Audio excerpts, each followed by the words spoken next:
Dear participants, we are about to start in a minute.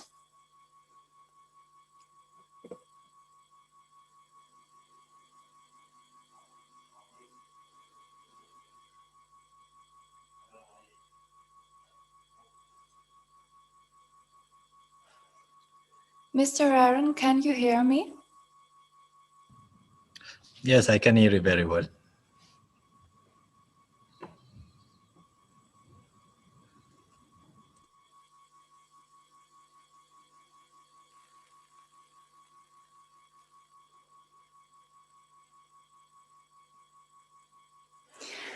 With your permission, I'll start a little bit earlier. Good morning, Excellencies, distinguished guests, and all the participants. Welcome to the second day of the International Online Conference, COVID-19 Pandemic in the Context of Humanitarian Crisis, East Ukrainian Situation and International Experience. Thank you for joining us today.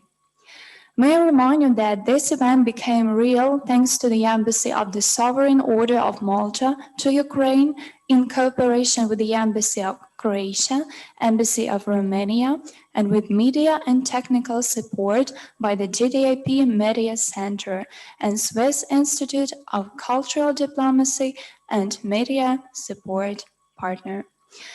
Today, we continue our discussion concerning global epidemic situation on the exchange of international experience. We have very important international guests who kindly join us today, for which we are grateful. The list of participants as well as the program of the conference will appear in the in-meeting chat.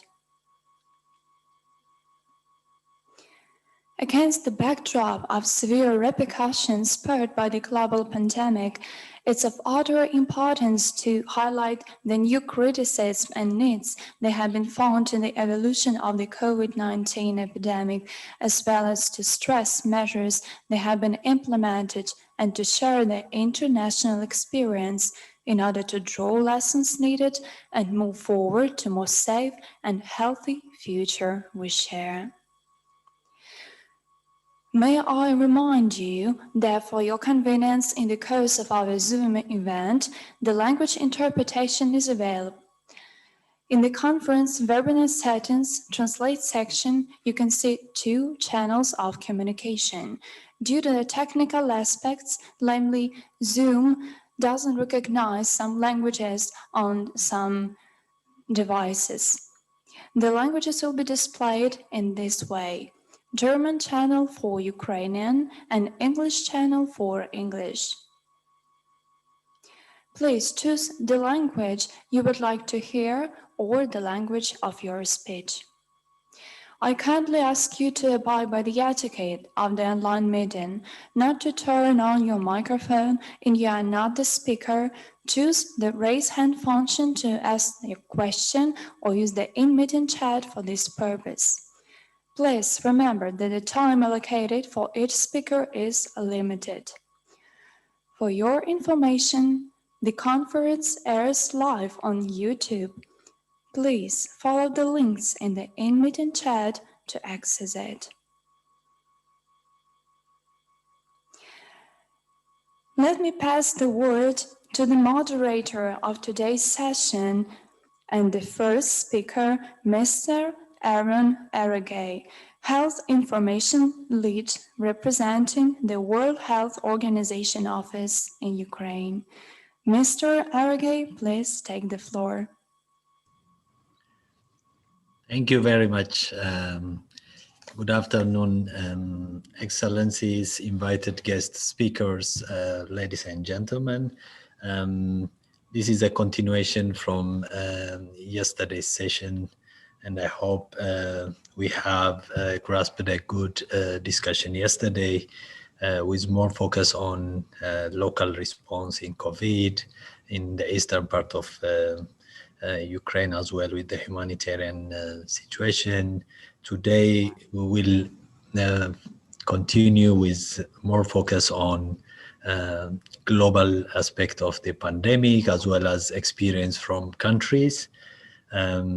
We have distinguished presenters in our list today. I just please allow me to inform that we have made slight modification on the list of presenters. So I will formally call your attention to that. So I'm assuming we can start now, though slightly ahead of schedule, 2 minutes, but I would like to call upon Dr. Reed Arafat from the Ministry of Internal Affairs of Romania, head of the Department of the Emergency Situation, to kindly present the first presentation. Dr. Arafat, are you with us?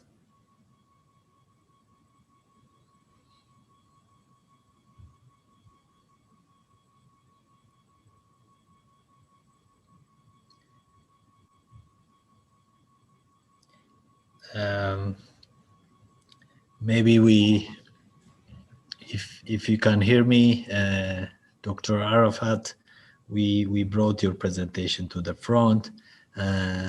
Maybe I will give few seconds. If not, we will shift the priority to the second. I know it's 1 minute ahead of schedule.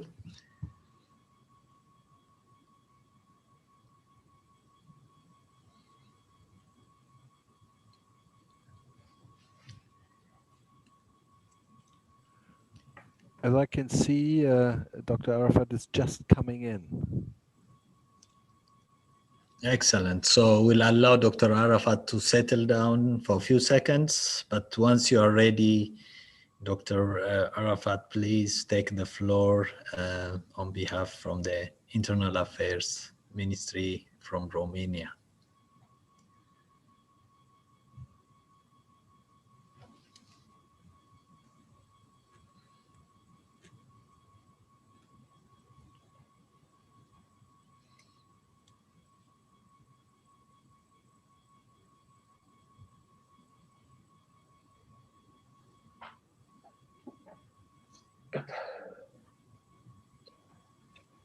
Good morning. Hello. Good morning. Yes. We can hear you.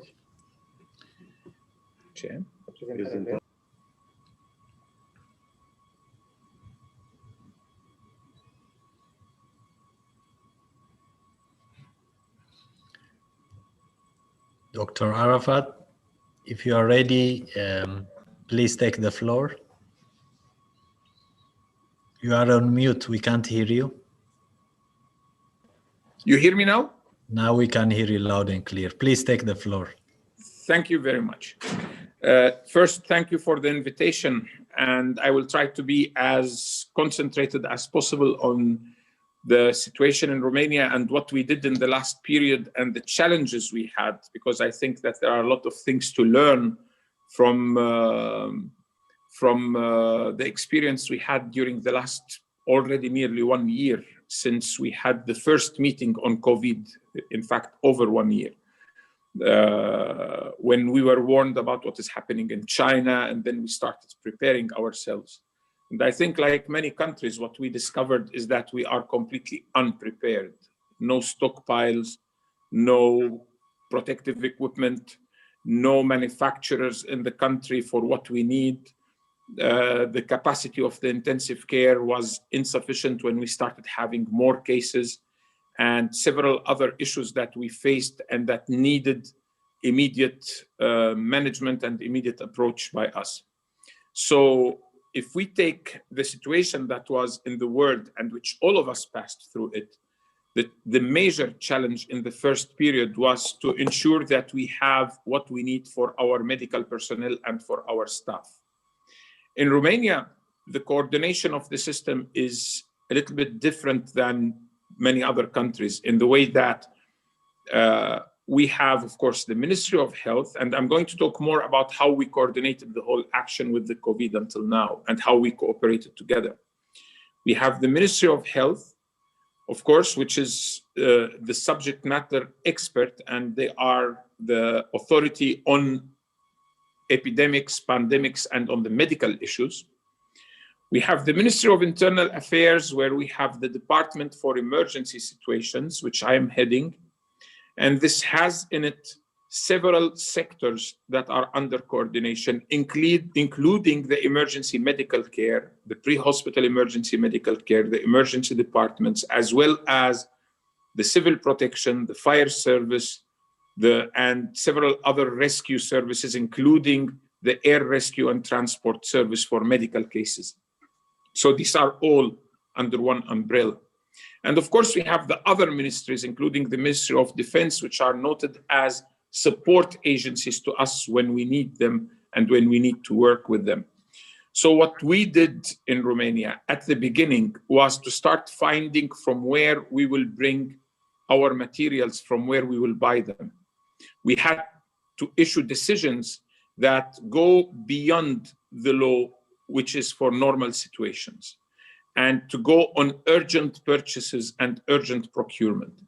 And this is where we used a system we have in the civil protection, which is the National Committee for Emergency Situations, and which has a correspondence in every county as the County Committee for Emergency Situations. The National Committee for Emergency Situations is headed by the Prime Minister, whilst each county has the prefect, which is heading that committee in the county. So the National Committee took the decision for emergency purchases and for emergency procurement of protective equipment and materials that we need for the situation. At the same time, at the beginning of the spread of the virus, where we knew very little about it, we used special equipment like isolates for transfer of patients, like special vehicles that we have, and mostly this was in the hand of the Civil Protection and Fire Service. And then slowly we involved also the National Ambulance Service, which is also under our coordination, to use normal ambulances, but with personnel that are equipped to deal with patients with COVID, especially when the cases started growing as number. The measures Romania took at the beginning were measures to protect ourselves from the spread of the virus. And here I would say Romania faced a very special condition. And that is the fact that Romania has a big diaspora outside, especially in the two countries which were very severely affected, and that is Italy and Spain. We were coming towards the Easter vacation, and we were looking on how to deal with stopping the infection from coming in a large number into Romania, because all the diaspora from outside wanted to come and visit their families. They would come to visit their elderly, they would come to visit their parents and so on. And the risk was that we will affect that category of population, which was most vulnerable.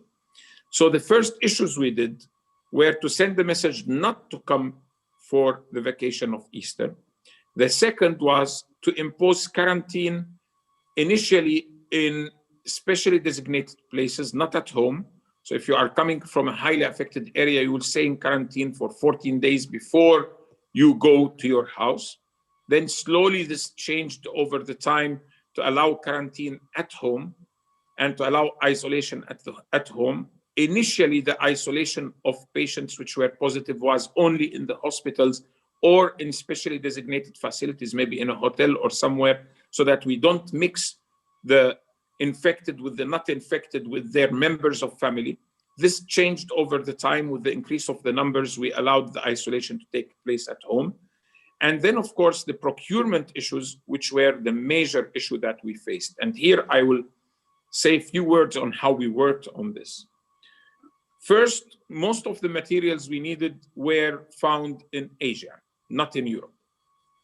And we faced the problem where Europe, some countries, including Romania, we took the decision to stop exports of certain materials.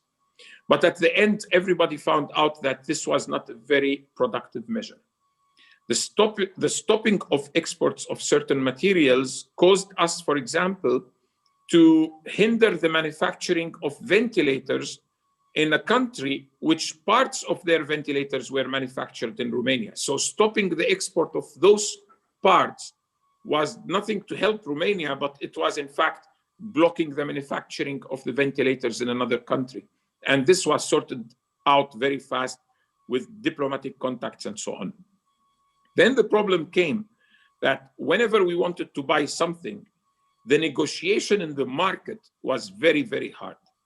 So we were negotiating for ventilators. A company would say, yes, we are going to sign with you tomorrow and you will deliver in so much time, in 1 month or so on. The next day they will tell us, sorry, we signed with someone else.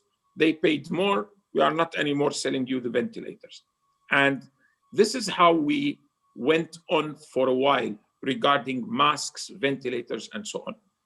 So what we did, our contracts, at least the ones our department dealt with, were all done for the national purpose. We didn't go on each one buying what they need, and we did national procurement. And we succeeded to sign contracts with South Korea, for example. There is another agency under the Ministry of Health which signed in China. Now, what we faced was the problem of transport. Romania doesn't own long-range airplanes, so we needed strategic transport. So we called on NATO capabilities, where Romania is part of them. And we sent C-17 airplanes to South Korea to pick up the equipment we needed immediately, especially the PPEs, and to bring them to create an initial stockpile. And then the company in South Korea sent the rest of the equipment by shipment, by air, by transport companies, and so on. So we used the military a lot in our work to sort out the problems very fast. The second thing we did in Romania is, starting on March, when cases started appearing in Romania, we created a national coordination center based on the incident command system that we have in the civil protection. So we activated our national command system.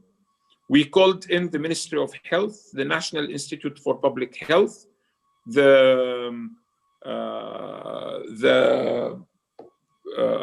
Ministry of Foreign Affairs, the Ministry of Defense, the police, all the other institutions that we work with, and we called them all into that center to work together with us.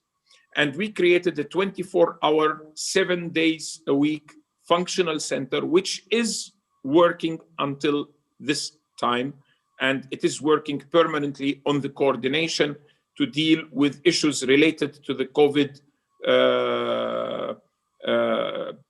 impact, and to minimizing the impact of the COVID on the health side as well as on other issues.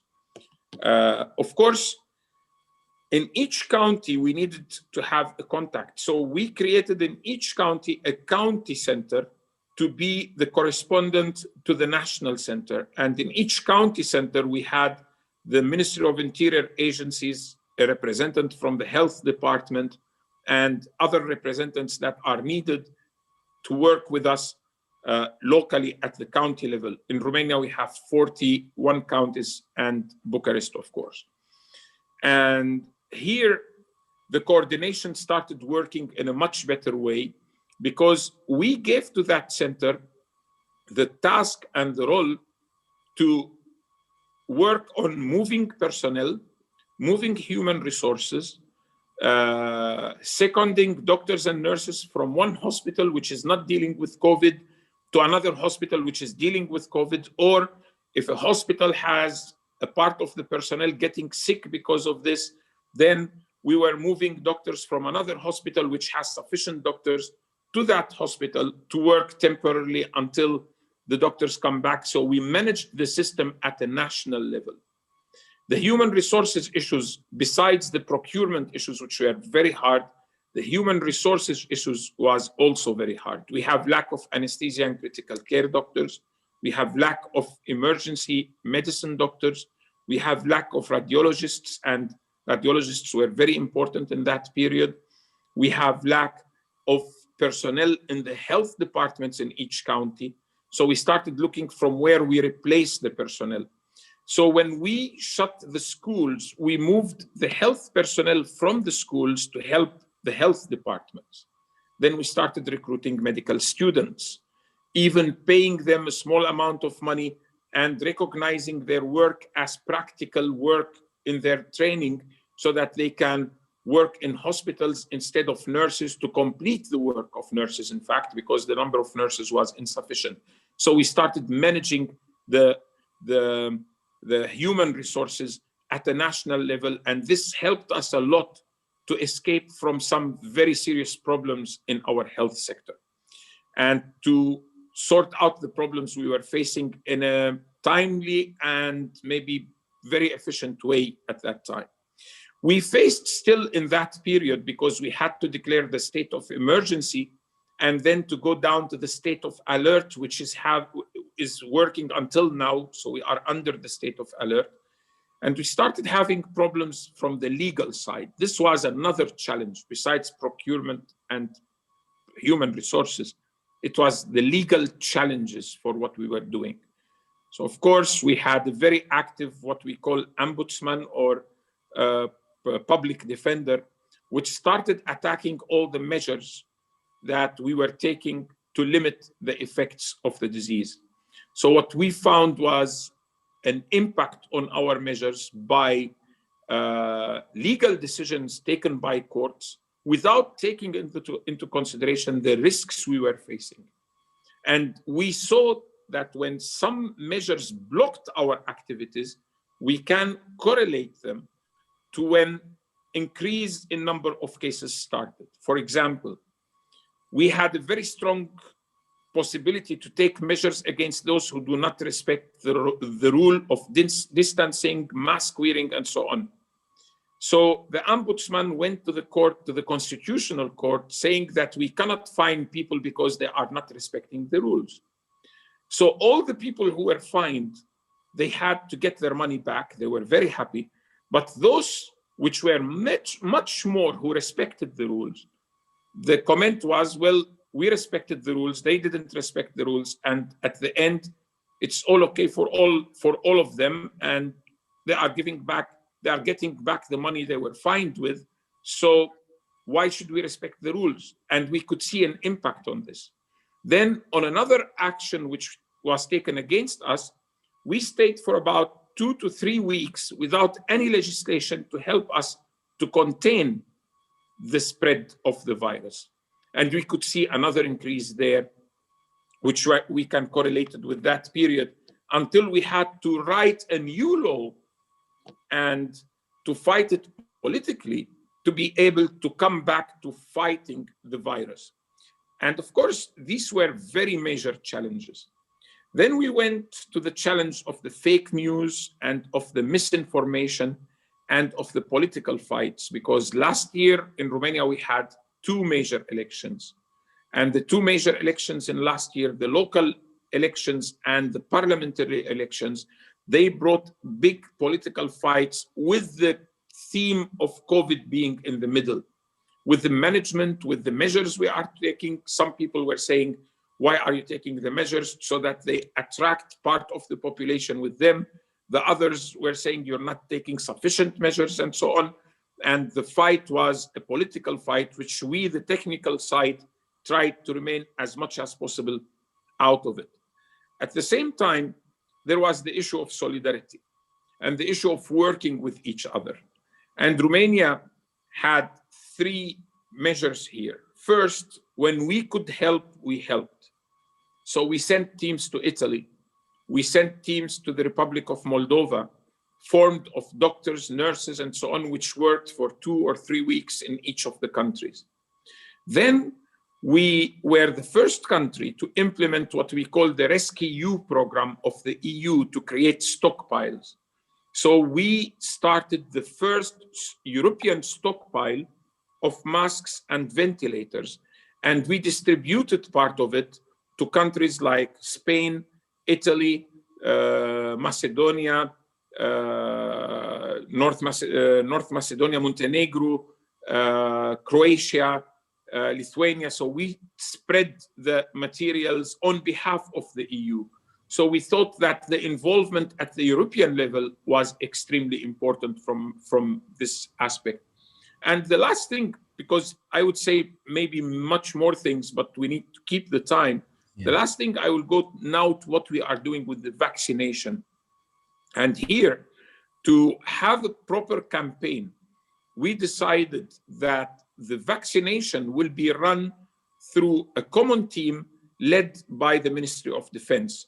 So the civil protection and the civil emergency agencies are dealing with the impact of the virus, and the Ministry of Defense, their medical, their health structure, together with the Ministry of Health and with us on another group, are working on the vaccination. So we started creating the stocking center for -80 degrees in military hospitals spread over the country. Then from there, the mechanism to distribute, and here we use the logistics of the civil protection, the fire and rescue, and we started distributing to the lower centers which vaccinate. I will not go into much detail, but I will say that Romania is one of the countries which already succeeded to go beyond the 2% of the population in the last period. We already approach,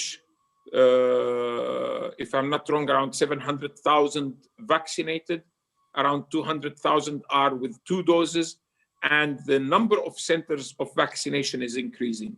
Of course, one of the major issues remains the hesitancy to get the vaccine and the work we need to do to convince the population to get vaccinated. But at this time, at least when we saw that there is a problem with the delivery of the vaccine all over Europe, we could see that some people became anxious that they will not get the vaccine, and they were asking for the vaccine, which was a very good sign.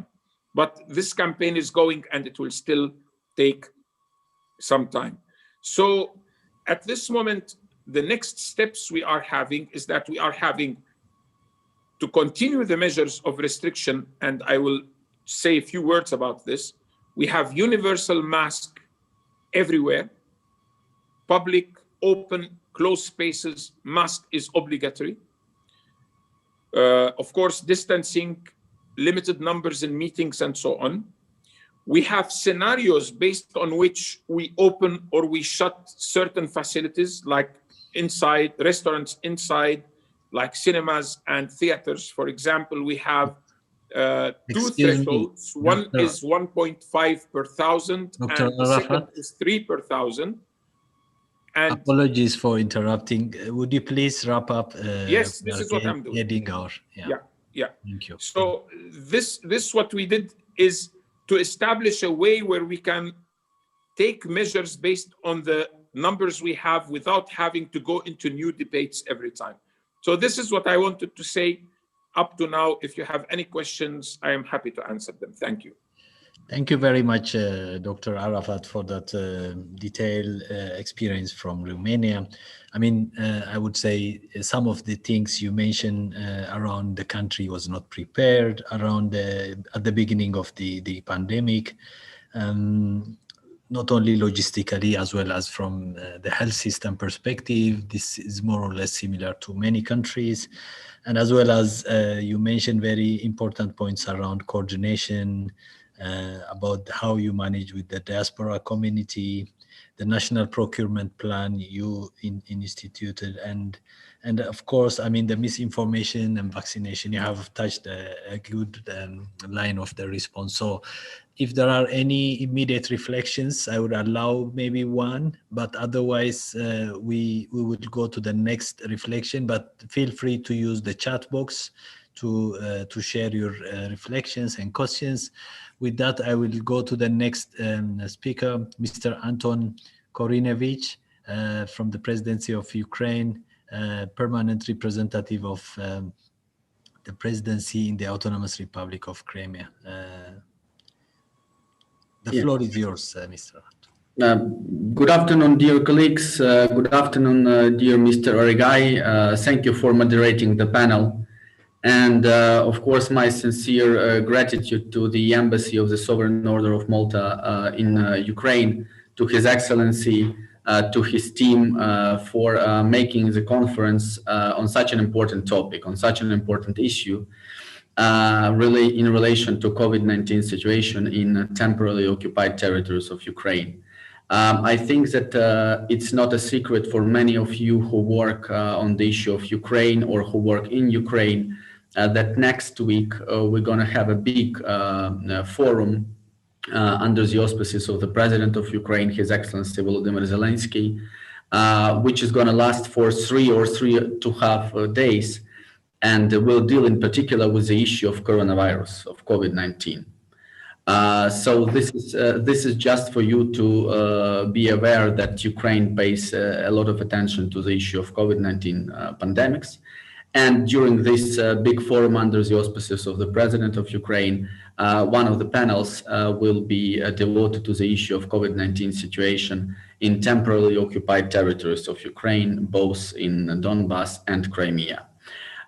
So concerning the situation with COVID-19 in temporarily occupied territories of the Autonomous Republic of Crimea and the city of Sevastopol, of course, here we need to say that we are in close contact with our citizens who reside in temporarily occupied territories, and we get information and we get the understanding what is happening there from our citizens who remain close ties with Ukraine as a motherland and with Ukraine as their own state, as the state of their citizenship. We had the period this year during COVID-19 pandemics that the checkpoints on the administrative boundary line with temporarily occupied Crimea, namely we have 3 of them, Kalanchak, Chongar and Chaplinka, they were closed since March till June, and then they were closed in August. It meant that the Crimeans were able to pass the administrative boundary line if they had so-called humanitarian causes, humanitarian needs to come to the territory controlled by the government of Ukraine. And these were rather hard times for us because a lot of people, a lot of our citizens who reside in Crimea actually comes to territory controlled by the government of Ukraine in order to do some private things, in order to meet relatives, in order to get documents and services from Ukraine as their motherland. So that is why this was a rather harsh time, and in particular, we as a state authority, we advised and we consulted and we made our citizens move as smooth as it could be in that harsh times. Nowadays, the checkpoints on administrative boundary line from the part of the territory which is controlled by the government of Ukraine work in a normal regime. So there are practically no limitations, and Ukrainian citizens can go to Crimea and can go to territory controlled by the government of Ukraine without any restrictions on our side. And we consider that this is very important, that the checkpoints are open and that Crimeans can have as many possibilities to have direct contacts and ties with Ukraine as they can have. So the 3 checkpoints are open, and there are some, of course, prerequisites, conditions. For instance, in order to enter the governmentally controlled territory, our citizens need to get a special application for their smartphone, which is called Divdoma or Vdoma. And having this, they are going to have 14 days of self-isolation, or they may finish self-isolation faster than 14 days if they get a coronavirus test and the result is negative. So they may end self-isolation in 1 day. So for us, we made pretty much everything possible to make this crossing of administrative boundary line as smooth as possible. Our border guard services assist our citizens in crossing checkpoints, in installing this Divdoma program. So we know how this is always done, and we deem that this is very important for us and, of course, for our citizens who reside in Crimea. Moreover, we started to make express tests on 2 of the 3 checkpoints, on Kalanchak and Chongar checkpoint, so that these express tests are made there directly, particularly on the checkpoints, and if a person gets, if our citizens get actually the negative result, the negative test, they are freely going to the territory controlled by the government of Ukraine, and they actually don't need to go to self-isolation. Unfortunately, from the other side, from the occupying authorities of the Russian Federation, we have different story.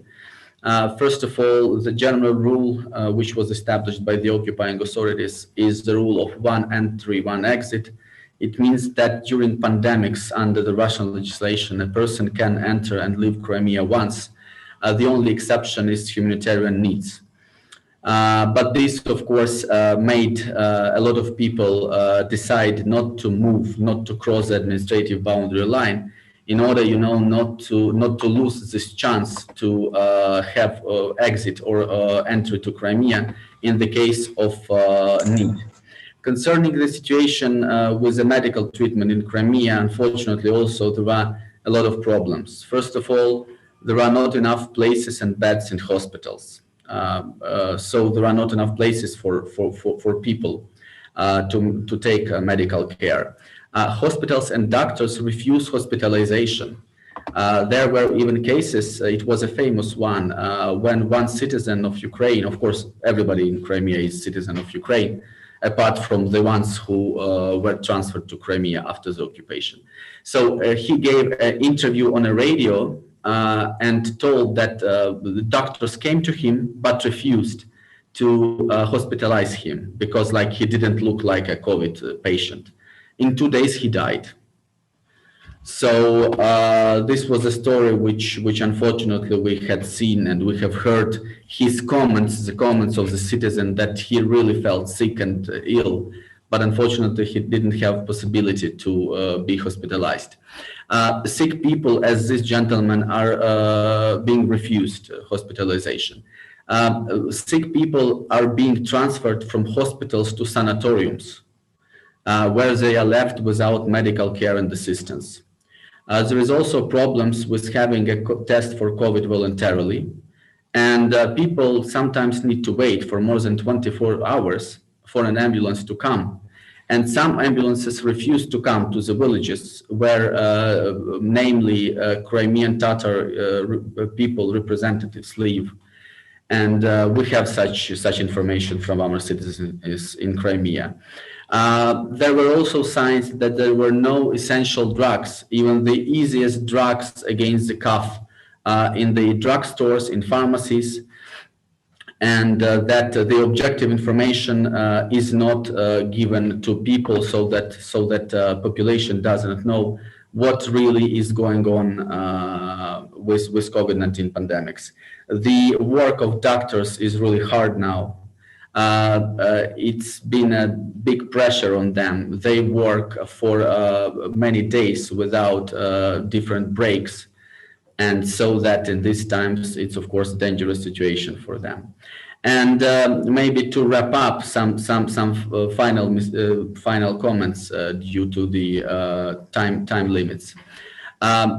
It is also a big problem that this vaccination of the Russian vaccine, Sputnik, started in Crimea, and that actually it is an obligatory vaccination, so that the people who work in hospitals as the medical personnel, or who work as in budget organizations, like for instance teachers, they just don't have a possibility to say, no, I don't want to have this vaccine, I don't want to be vaccinated. Because if they reject vaccination, they're going to be fired, and their bosses frankly tell this to people. And what is also threatening is that during these harsh pandemic times, the conscription to the armed forces of the occupying power still goes on. So even in COVID times, our Ukrainian citizens from Crimea are being sent to different regions of the occupying power to serve there.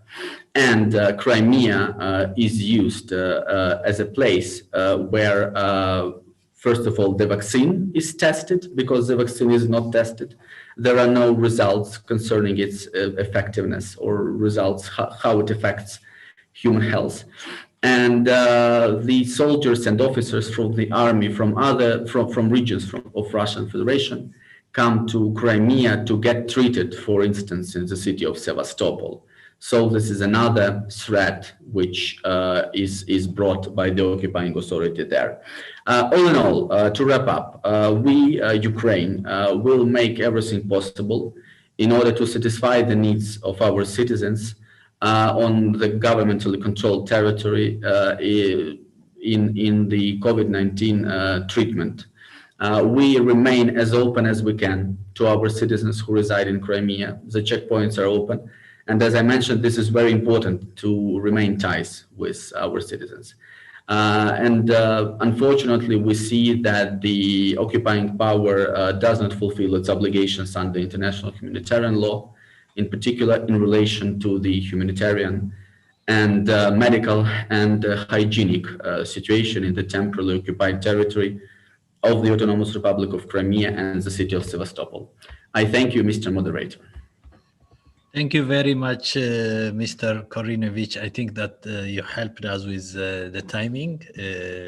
Thank you very much. Yeah, you highlighted quite important issues around the movement of people along the checkpoints and crossing points, and particularly with quarantine. We know that 14 days quarantine is quite difficult for people moving around. We have tried also the same for Donbass, together with the Ministry of Health and occupied territories, express test as a temporary solution to ease the movement, and also the medical work pressure is there.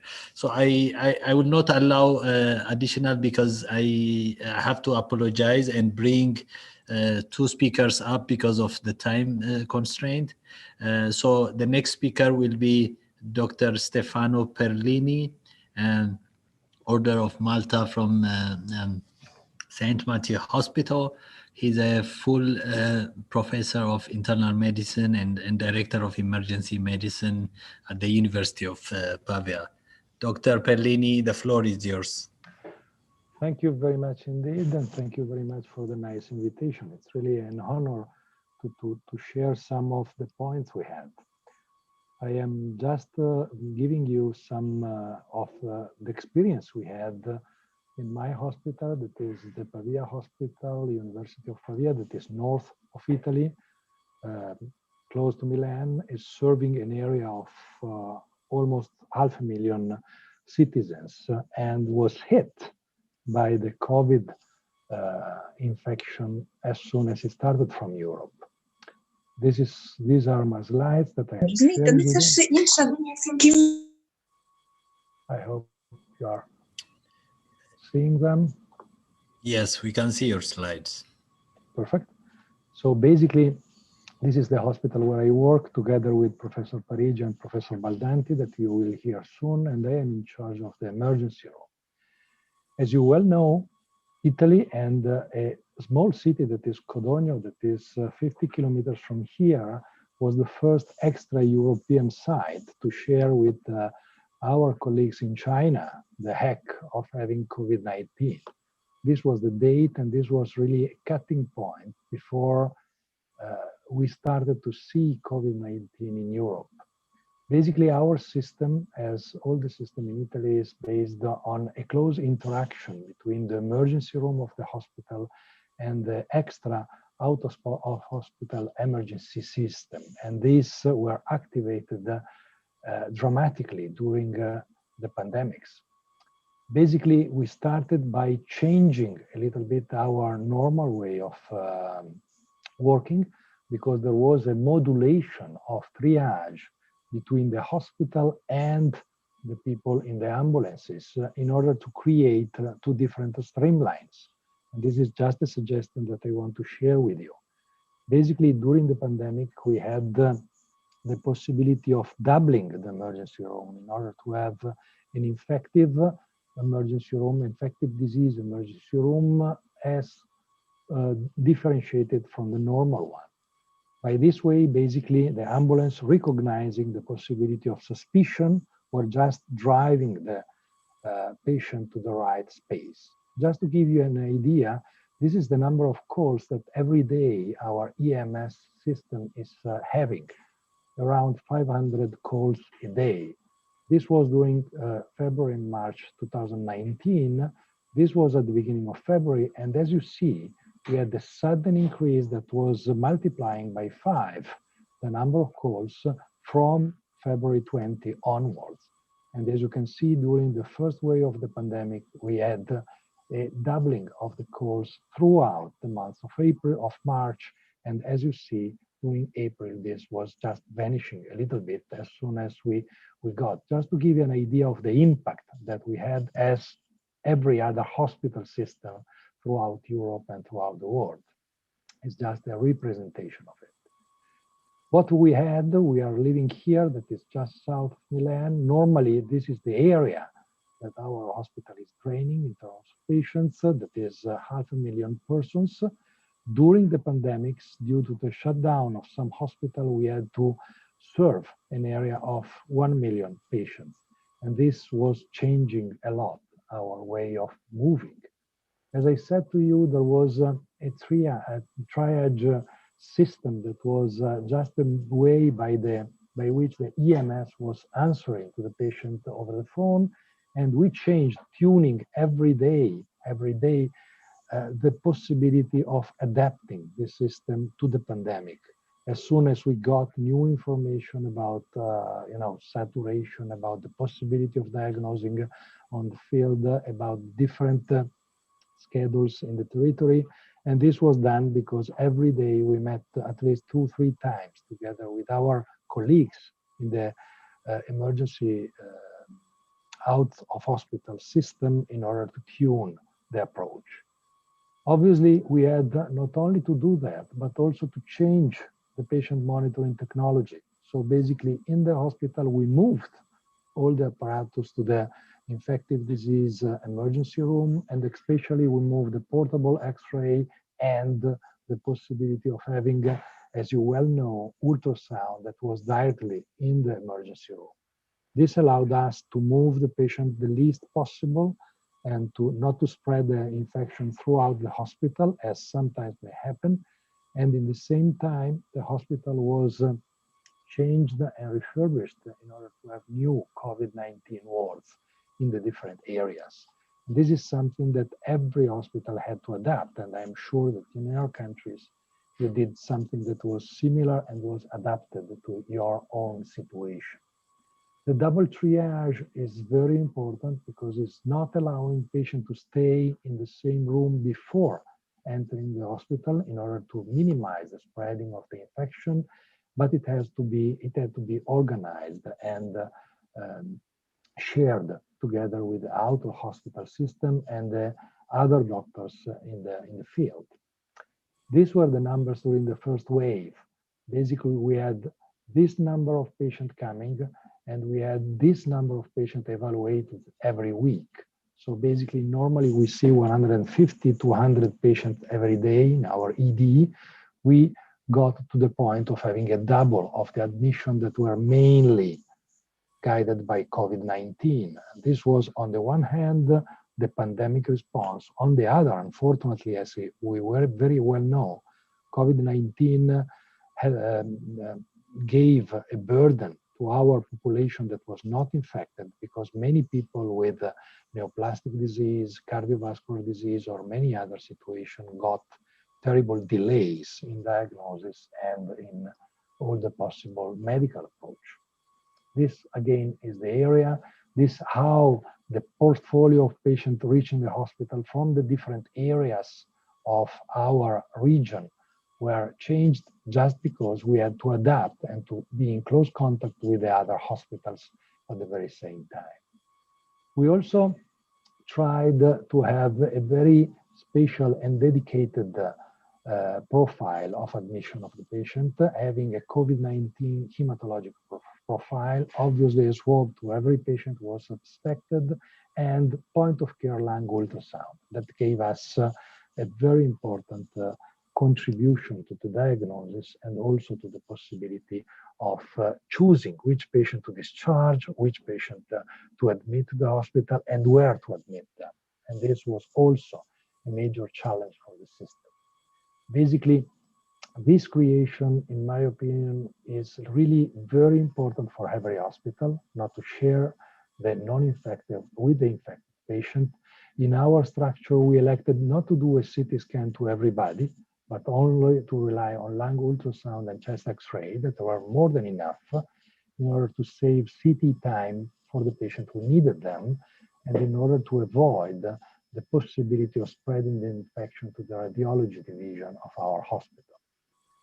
Another point we had was just to change the flow of patients inside the hospital in order to change completely what was the approach. Obviously, we had to double or multiply by 3 the oxygen supply to the hospital, to change completely the number of beds, to reallocate all the ventilators and all the different machines we needed in order to have the best possible approach.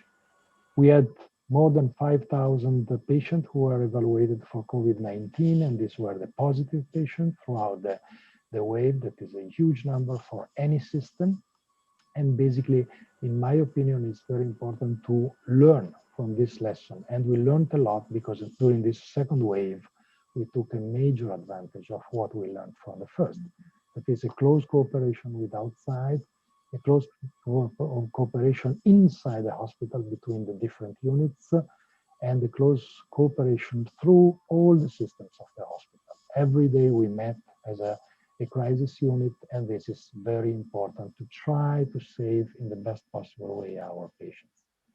The last thing I want to share with you is the possibility of using a point of care lung ultrasound. That means that the same doctor who is evaluating the patient have also the possibility of imaging technique.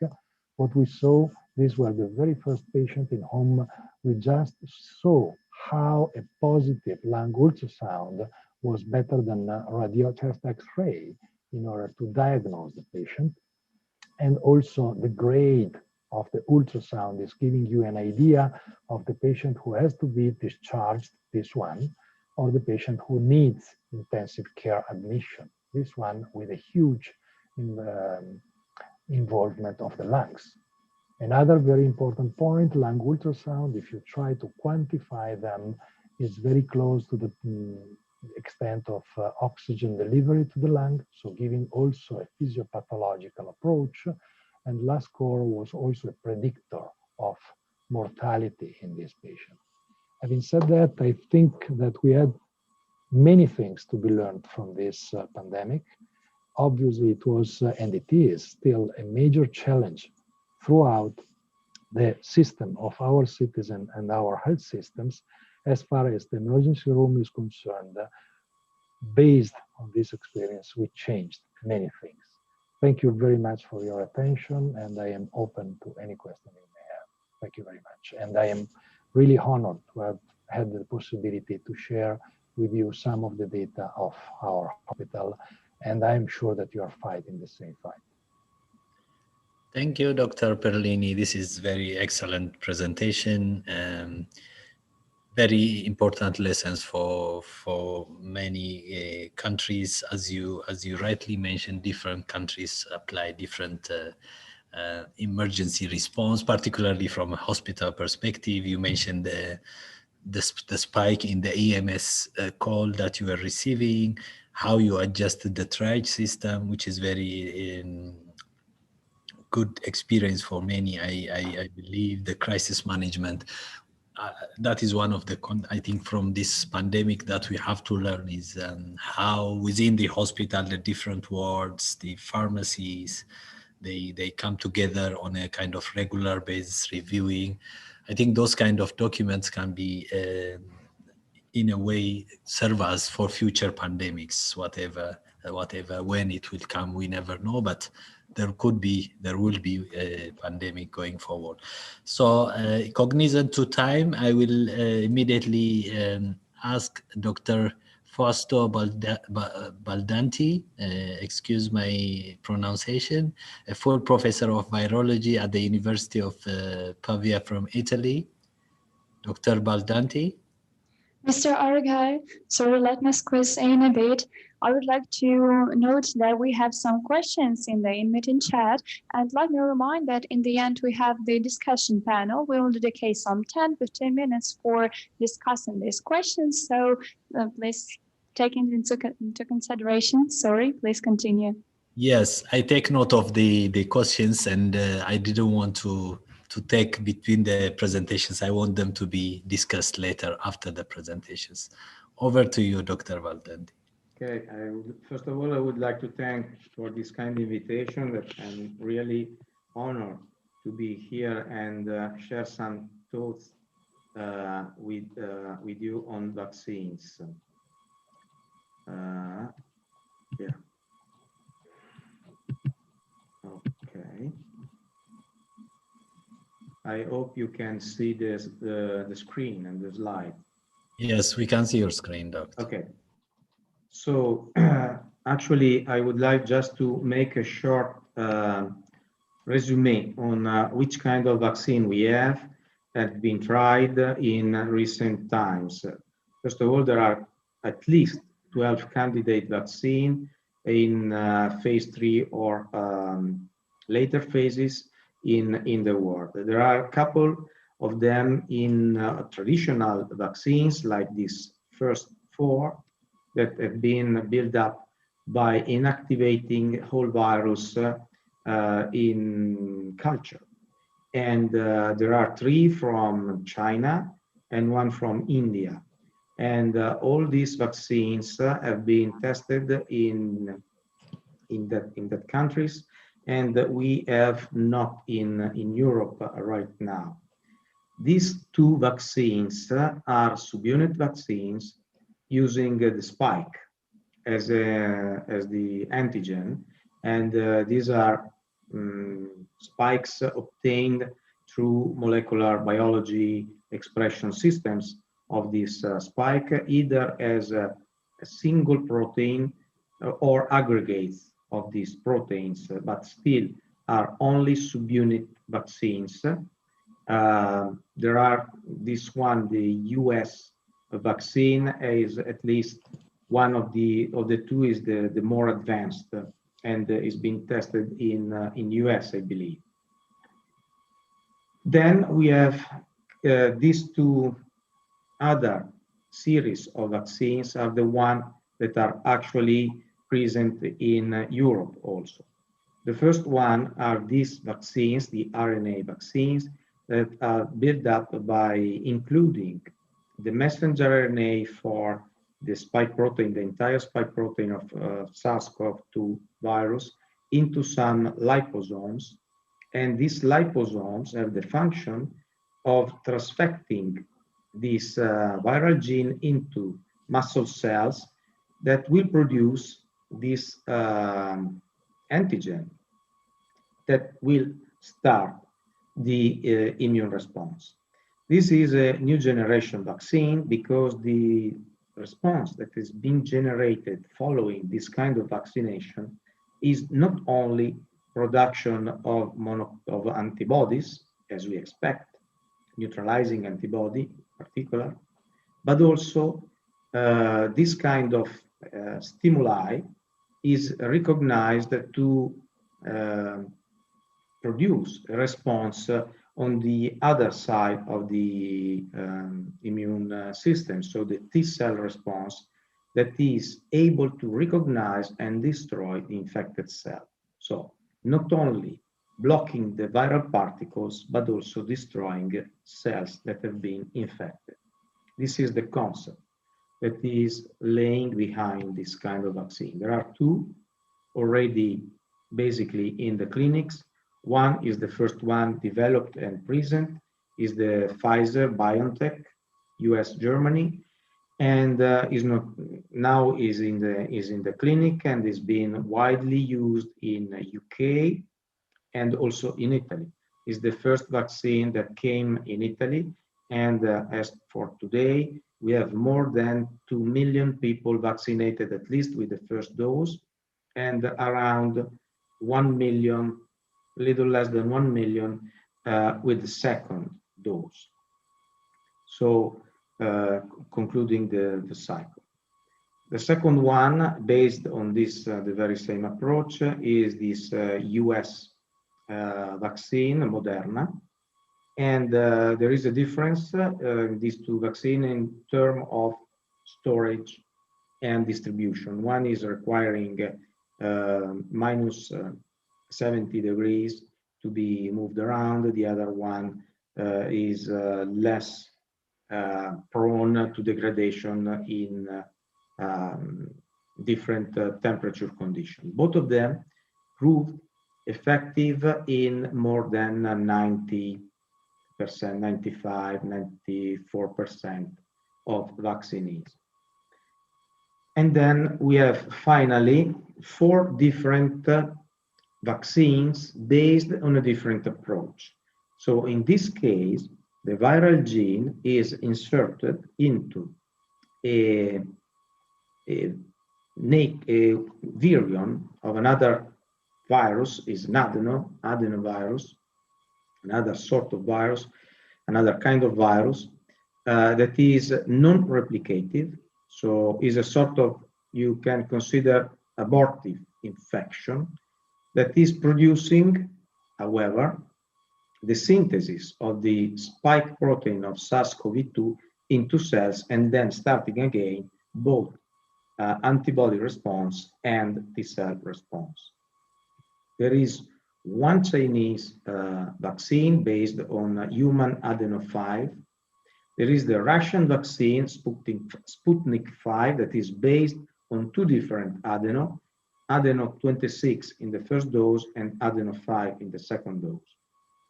And then there is a US vaccine, Johnson & Johnson, based on the adeno 26.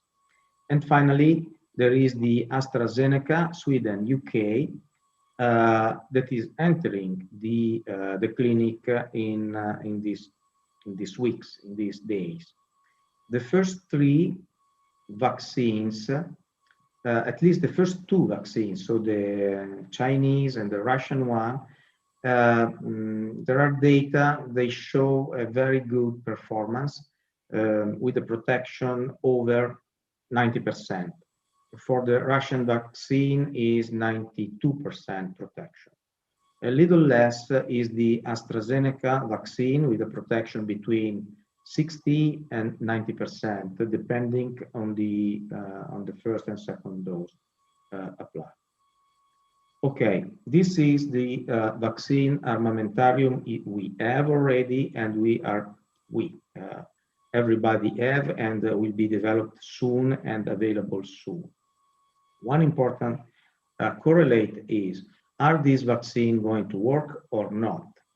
Is the virus going to mutate so fast that the vaccine will be unable to work? Well, one important issue to be stressed is the divergence, the genetic divergence of SARS coronaviruses.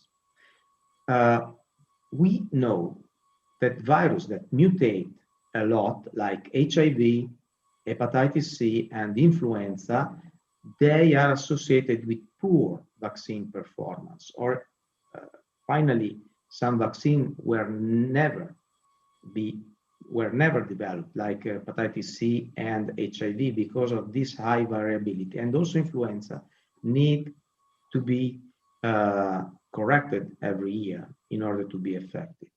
But we know that less variable viruses like mumps, hepatitis B, or measles are associated with the possibility to develop efficient vaccines. And finally, this is the variability of coronavirus family. And the SARS coronavirus 2 in particular is 437-fold less prone to mutation than influenza.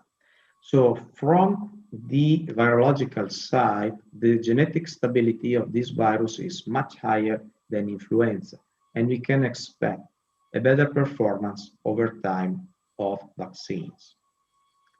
However, we know that this virus, as any other virus, can mutate. And indeed, in the very first month of the pandemic in Lombardy, the terrible man that Stefano Perlini, Professor Perlini, was reminding to us all just before my presentation, in Lombardy, 7 different lineages were seeded and started the epidemics.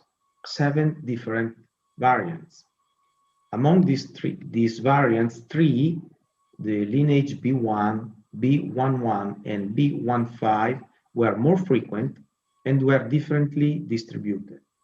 In the original detected outbreak, Lodi, we had this kind of distribution of the lineages of the variants, and in this second, much larger and aggressive outbreak, Bergamo, there was a different distribution of lineages. So the presence of variants can indeed have an impact on the spreading of the virus.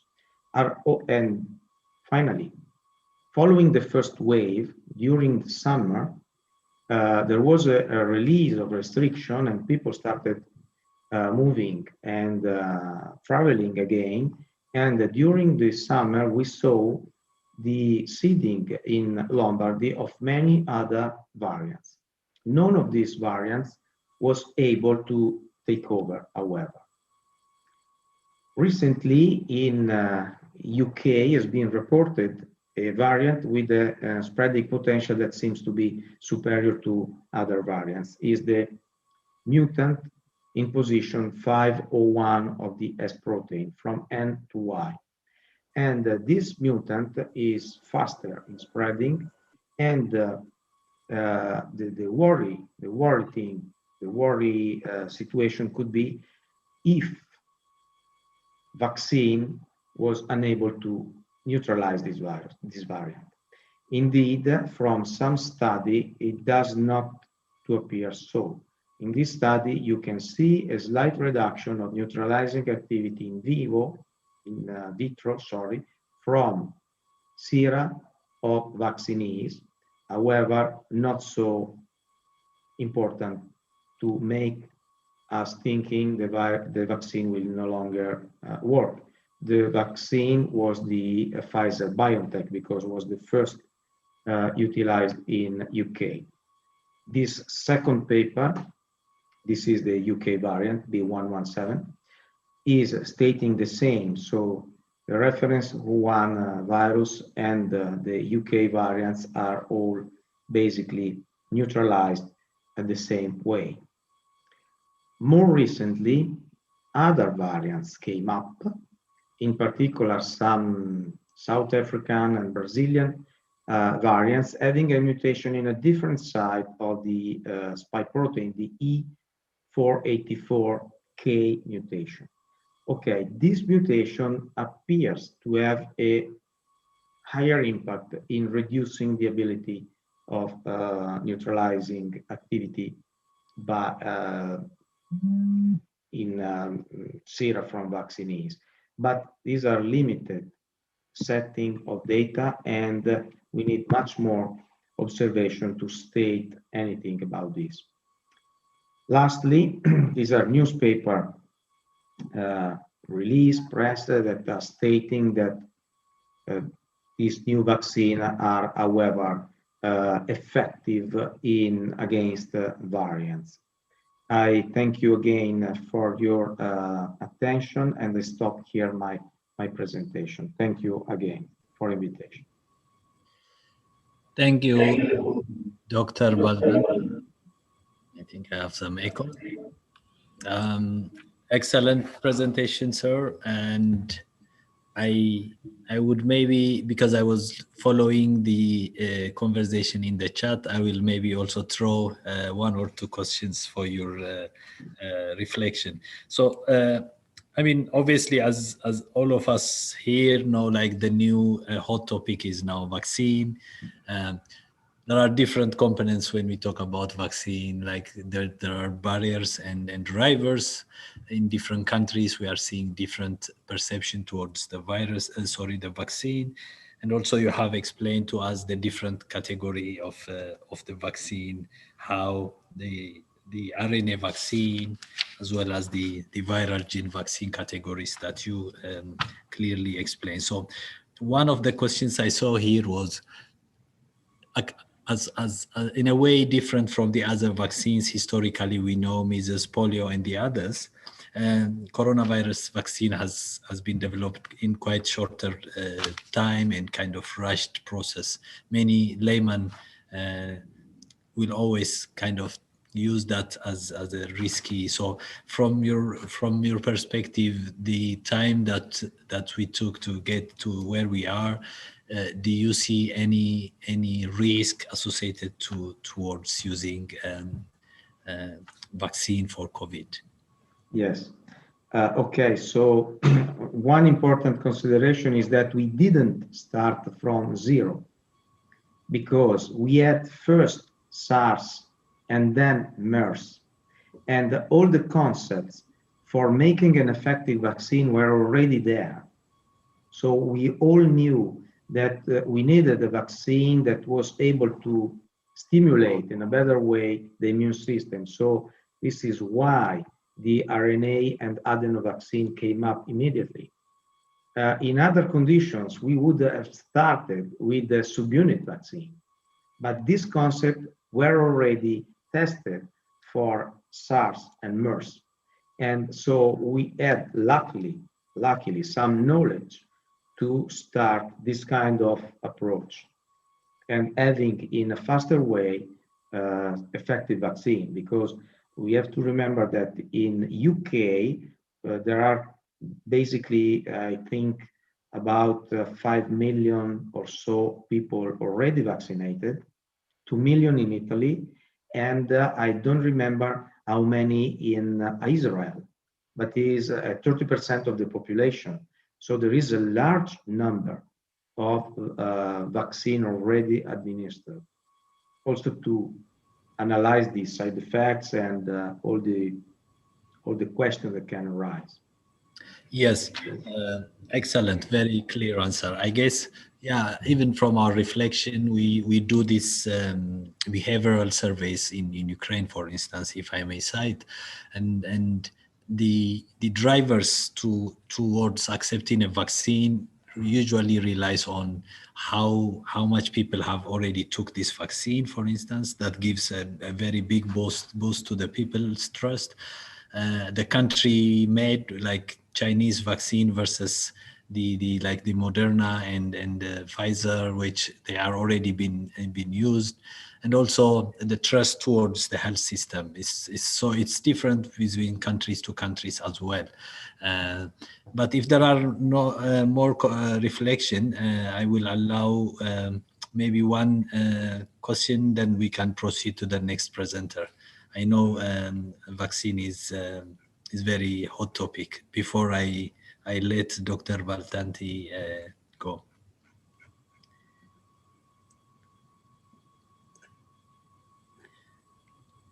So I don't see any new reflection here. So thank you, Doctor. I will proceed to the next presenter.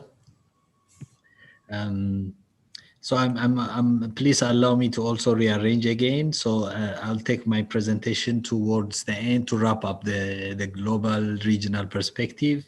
So I will go next to Dr. Rainer Lob from the Malta, Germany, a consultant and specialist in anesthesiology, intensive care medicine from Malta, sir. Please, Dr. Rainer, the floor is yours. Thank you very much. And Excellencies, distinguished guests, dear moderator, and all participants, thank you very much for inviting me to hold this very short speech to you all concerning the vaccination in Germany and what the Maltese do in Germany with the vaccination campaign. First, I just can tell you that we really do not have problems with the vaccination, and there are no really problems after the vaccination, but maybe a bit later we're getting back to it. I'm coming from a hospital where we treated nearly 400 COVID-19 inpatients in our hospital up to today.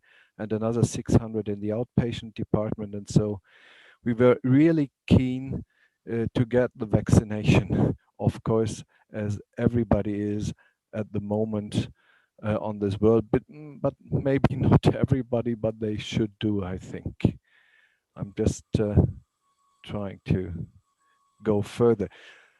COVID-19 vaccination campaign in Germany started some days ago. It's just a few weeks that we are able to vaccinate our people, and at the moment we're just using 2 vaccinations. It's the BioNTech, Pfizer, and the Moderna vaccination, and we will be starting with AstraZeneca next week. We did about 110,000 vaccinations per day, and just 2 days ago, slightly over 2 million inhabitants received the initial dose and 750,000 the second. So we are on the way, but if you consider that we are about 80 million people, it's still a long way to go. And it's, of course, due to the limitations of the vaccines that we can get at the moment in Germany. As you know, we are a federal state. We have several federal states in Germany, and these federal states are basically responsible for the organization of the vaccination. What means there's no federal concept which is over the whole country. It's just split up, and also prioritization is really done by the federal states in the country. We have built up around 400 vaccination centers at the moment all over the country, and we do central vaccinations most for persons that live at home. They could come to the vaccination centers, and we started with the elderly over 80 years old some weeks ago. Just these can go to the vaccination centers at the moment because they are identified as the persons with the highest risk if they catch a COVID-19 disease. For all those who are in hospitals and nursing homes, retirement homes, there are decentral vaccination teams just rushing to the hospitals or the nursing homes for the vaccinations there. But at the hospitals, of course, that's slightly different. We do the vaccination by ourselves because the handling of the vaccine is very, very, very complicated. Especially if you see the Pfizer BioNTech vaccine, it has to be kept cold for minus 70 degrees. We just get the deliveries directly to the hospitals and nursing or retirement homes, and the teams will go there for the vaccination, to perform the vaccination in these retirement homes. The Malteser Hilfsdienst in Germany is involved in around 80 centers of these 400 vaccination centers. And the priority at the moment, as you saw, is to vaccinate elderly people over 80 and the medical staff. We are involved in the full operation of these vaccination centers, and there are several vaccination centers which are in our command, especially in the city of Berlin, where we perform at the moment over 1,500 vaccinations per day in this center. It's just to show you how it's looking in such a vaccination center. There are a lot of people involved, of course, in this, the slide, the picture on the right side is showing the training of the teams, just to tell them where to go, what to do, at which step. And this took a lot of time, but after a week we have been set up for the vaccinations. Trying to get the next slide. These are the cabins where the doctor is speaking to the patients coming for vaccination. And you can see on the right side there are green signs just showing which cabins are free at the moment where they could come to get vaccinated. The decentral vaccination teams that are told are going in the elderly homes and retirement homes. Here it's in Duisburg in Germany, North Rhine-Westphalia, just to make the vaccination on site. We also have set up a vaccination bus who is really able to transport the vaccine at this condition at -70 degrees, so that we can easily reach some areas where this is not easily possible, and we can bring the vaccine and the teams in this bus to the people who should be vaccinated. If there's no vaccination center, there are a lot of people, even elderly, over 80, living at home, who are not able to come to a vaccination center because they are not mobile enough. And we just close this gap with this bus, which is going to the people. And the bus has several compartments. As you can see, the registration just in the back of the bus, then a waiting area, just like in a vaccination center. The waiting area where is also the document check to be certain that the one who's coming is planned for vaccination at this day, because there's limited vaccination, of course. Then next step, consent, talking to the doctor, and then the vaccination. And the largest area, of course, because waiting, document check, and consent does not take very much time. We do at the moment vaccination in about 2 to 4 minutes. And the largest compartment is just the observation part, where they stay after the vaccination for 10 to 15 minutes regularly. And if there's a need for treatment, if there are complications, which are not very common, really few, then we have a treatment area. With the bus, we can do up to 300 vaccinations a day without any problems. We experienced that it might be possible to do about 500 or 600 if we have a lot of staff. For 100, you need 1 doctor, 200, 2, 300, 3 doctors. And in our experience, the staff you need for 100 vaccinations is about 4 people in the staff. The status of our rescue service in Germany, around 50% of employees in the rescue services received the initial dose up to today. And there really were only a very small number of employees suffer from side effects after the second dose, sick leave for around 1 day. And these are the experience also in our hospital. We did about 800 vaccinations in the hospital. And we really experienced no problems, just a slight and very easy to handle problems you have after each and every vaccination, a bit of fatigue, pain at the vaccination spot, a little fever, but most don't experience any severe problems. We had one really anaphylactic reaction after the first vaccination, but it has been a person with a severe anaphylactic predisposition who's also always carrying an adrenaline pen with her. So this was expected, and we just had an IV line set up prior vaccination, and this was really helpful for this anaphylactic reaction.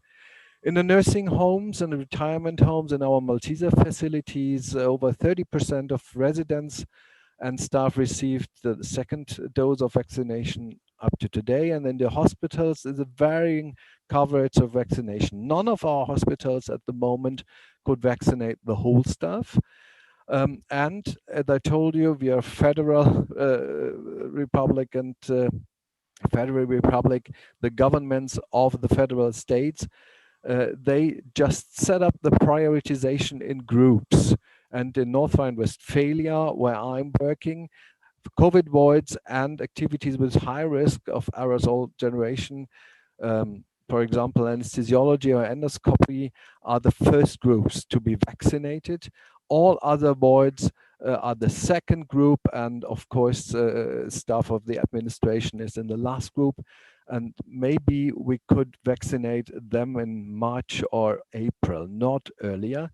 Some hospitals received over 400, 600, 800 doses of vaccine. Others just received very, very, very small amounts of doses. It just varies from day to day.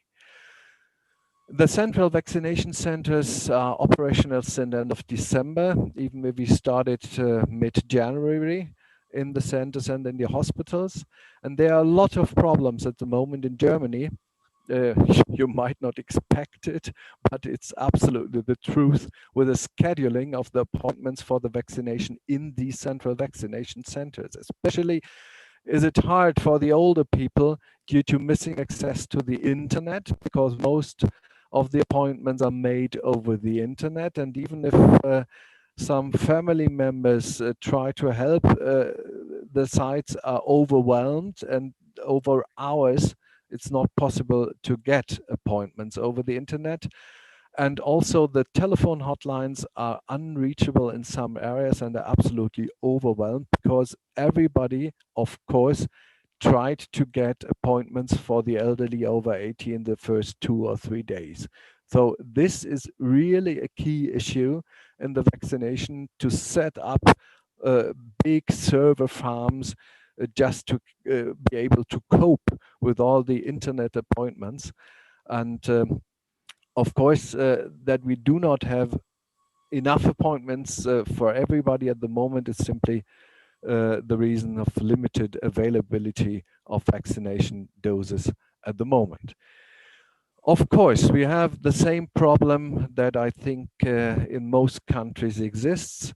We have quite a big community of homeopathists and a lot of paramedical people in some areas of Germany who tell the people a lot of rumors and conspiracy theories, rumors which are very common are, oh, I can't be pregnant, I can't get pregnant after the vaccination, or the vaccination will be changing my genetic code.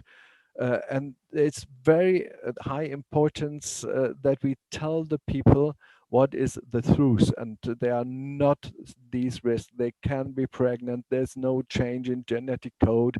And so we are rolling out a countrywide campaign at the moment to support or build up the trust to the vaccination. On the other hand, we are very, very happy that in the hospitals, we have about of 80% acceptance in our staff. And this is what will be helping to get the pandemic risk in the hospital lower in a very near time. And that is absolutely what we want and what we expect.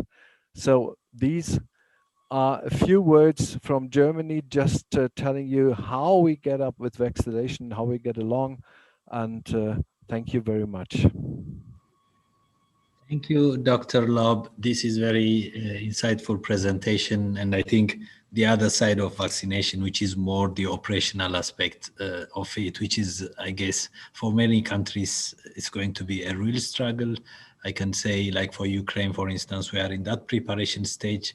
And I see a lot around how you manage the crowd, how you reach out to make this appointment by itself is quite important. I would maybe reflect more on the state level rollout instead of from a federal level. You mentioned that it's more the states which are managing, which is operationally manageable, I would say. On adverse effect following immunization, maybe I will also call from the chat box. I saw Professor Gian Battista Parigi from Italy. Maybe there was one adverse effect. Would you take the floor, please? Then we can reflect together to Dr. Lob. Thank you very much. My best greetings to Your Excellency and ladies and gentlemen. I will share with you. It's just sorry not having put it before in the in the program, but it has been published this morning. This is the first report of the Italian Agency on Drugs Control on the first month of vaccination in Italy. I'll go through it quickly. In the first month in Italy have been done this amount of 1,500,000 vaccinations, almost all of them with Comirnaty Pfizer. and we had 7,336 adverse reactions. And this is the number of vaccination per age. You see the maximum has been done 50 to 59, and the signaling. This difference has been attributed to the fact that young people is more ready to communicate some effects, while elderly people is not much accustomed to go into the system to publicate and to warn the authorities about this kind of problems. These are the vaccination, and the highest number has been done for the first dose, but remember please that the second dose has been done in much smaller amount than the first, and therefore percentually we have more effects in the second dose. 92.4% of the reaction are not severe, while just only 7%, a small amount of them, are severe reaction. Usually we have a fever, headache, pain in the site of injection, and muscular ache, nothing more. What is interesting, let's go here, that the number of warnings is decreasing, of course, according to the decrease of the first vaccination, while is increasing for the second vaccination. More interested are women rather than male. Female impact is much higher, 2/3. What we can see that the signaling ratio is of course higher for younger people, while it decreases for elderly people, because possibly they are admitted in hospitals for elderly people, and they are not so ready to publish the attention. Usually these signalation, these warnings, they came from a medical doctor or a nurse, and just only the 6% they came directly from the patient, from the citizen. This is interesting. 61% the adverse effect has been recorded in the very same day of vaccination, 23% in the first day, 9% in the first week, and just only 1.8 after 1 week from the vaccination. Let's see, 92% are not significant vaccination. The 7% of significant adverse effects required in 1.5% of case the hospital admissions, in 0.2 brought danger for life, and in 0.2 the death of the patient. Actually, we recorded in the first month 13 people dying after the vaccination. Please, I do emphasize after the vaccination. Possibly the mean age of this patient is 91 years, therefore very elderly people that possibly they were almost in a very bad conditions before the vaccination. Therefore, we are not able to say directly these deaths are related or not with the vaccine. And the final results of the vaccination, this is full resolution, although the problem was serious.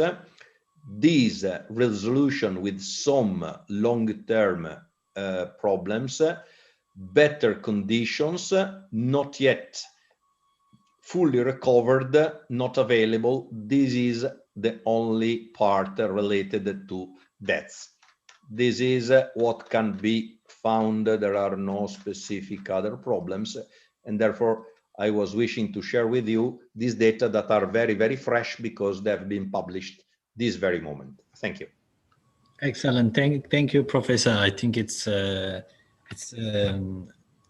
eye-opening, and I think we didn't have that high number of vaccination data already been analyzed before, so it's quite encouraging to see very good rollout. But the only thing I think which I would like to take and maybe related to Dr. Lob is from the AEFI, which is the adverse effect. It shows the first more than 60% of the adverse effects are reported within the day of the vaccination. So it really is, I mean, important to have a good system of tracking this adverse effect following immunization, and particularly with elderly, because once elderlies are vaccinated, as you said, Professor, that the reporting might not come directly, but through the hospitals and admission. So if I know Dr. Loeb in Germany is early stage, but what AEFI mechanism do you have to, as you do the vaccination, to track all these adverse effects following immunization? We're just using an app for the mobile phones. And I'm thinking that's a really good approach, because there are a lot of people just installing this app, and even elderly very often have smartphones in Germany. So the children are helping them, and it's an app from our National Institute. And there's an automatic reminder the first day after vaccination, and the second day, 5 days, 7 days, something around that, that you should just point out by clicking if you have adverse effects and what sort they are. That's really easy. There's not too much, not the majority using it at the moment, but in our campaign we will also stress the need to do it. And otherwise we are just tracking it on the vaccination side and in the family doctors. But the app is the best approach, absolutely, and usages are increasing at the moment. Thank you, Dr. Loeb, and thank you very much for the presentation. Looking forward, maybe once you progress much into the operation of the vaccination, maybe to see the data analyzed and share the report, hopefully soon. Thank you very much. With that, I will go to the next presentation by Professor Rak Civiliak from the Ministry of Health, Republic of Croatia, and from the representation. Dr. Rock, the floor is yours, Professor. Thank you very much. Dear Excellencies, Ambassadors, dear colleagues, and distinguished speakers and guests, it is my honor and pleasure to be a member of such an faculty and to share with you some of our experiences with COVID-19 in last epidemic. So thanks to the organizers, first of all to the Sovereign Order of Malta, Ukrainian Ministry of Health, and to my ambassador, Ms. Anica Jamic, who give me opportunity to represent my country at this conference. Actually, Croatia is a small country and with only 4 million inhabitants, and we have gone through the same phases of COVID-19 pandemic as our neighboring countries and the rest of the world. We had two major epidemic waves.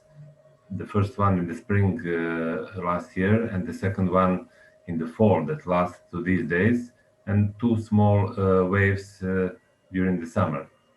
But the peculiarity of Croatian experience with COVID-19 that distinguishes us from the other countries is that during the COVID epidemic, we experienced not one but two earthquakes, the first one in March and the second one in December 2020, which is why we named our experience with COVID-19 as acronym CROVID-20, representing this mixture of natural disaster as earthquake with the pandemic of infectious diseases. I will try in next 10 to 15 minutes to share with you our experience. Well, I will start first with a brief historical overview and some data regarding our country. Croatia is, as you know, settled in Central Europe at the Mediterranean basin, at the Adriatic coast, and it was known also during the medieval time due to the fact that part of Croatian territory was administratively organized as the Republic of Dubrovnik, settled at the south of our country, which was included the southern parts of Croatian Adriatic coast and several islands. Dubrovnik Republic was known during the medieval time as the trade, culture, and it was also known proud of its liberty. Unfortunately, Dubrovnik Republic also experienced the medieval epidemic of plague, as well as the rest of the Europe and the whole world. And the epidemic also affected not only the human lives but also the trade, for which Dubrovnik Republic was very well known.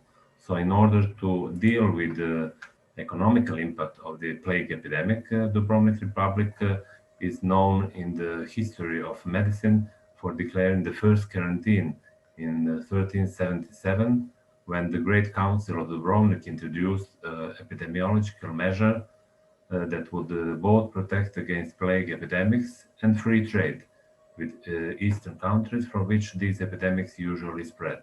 So it is first introduced for those who maybe doesn't know, in the Croatian territory of the Dubrovnik Republic. COVID pandemic started in Croatia on February 25, when the first case was confirmed in Zagreb, the capital of Croatia. And most of the first cases were imported from northern Italy, where the epidemic was already spread for several weeks before it started in Croatia. Also, the epidemic continued to spread during the next few months until the end of 2020, with a steady but finally very fast increase in incidence rates all over the country.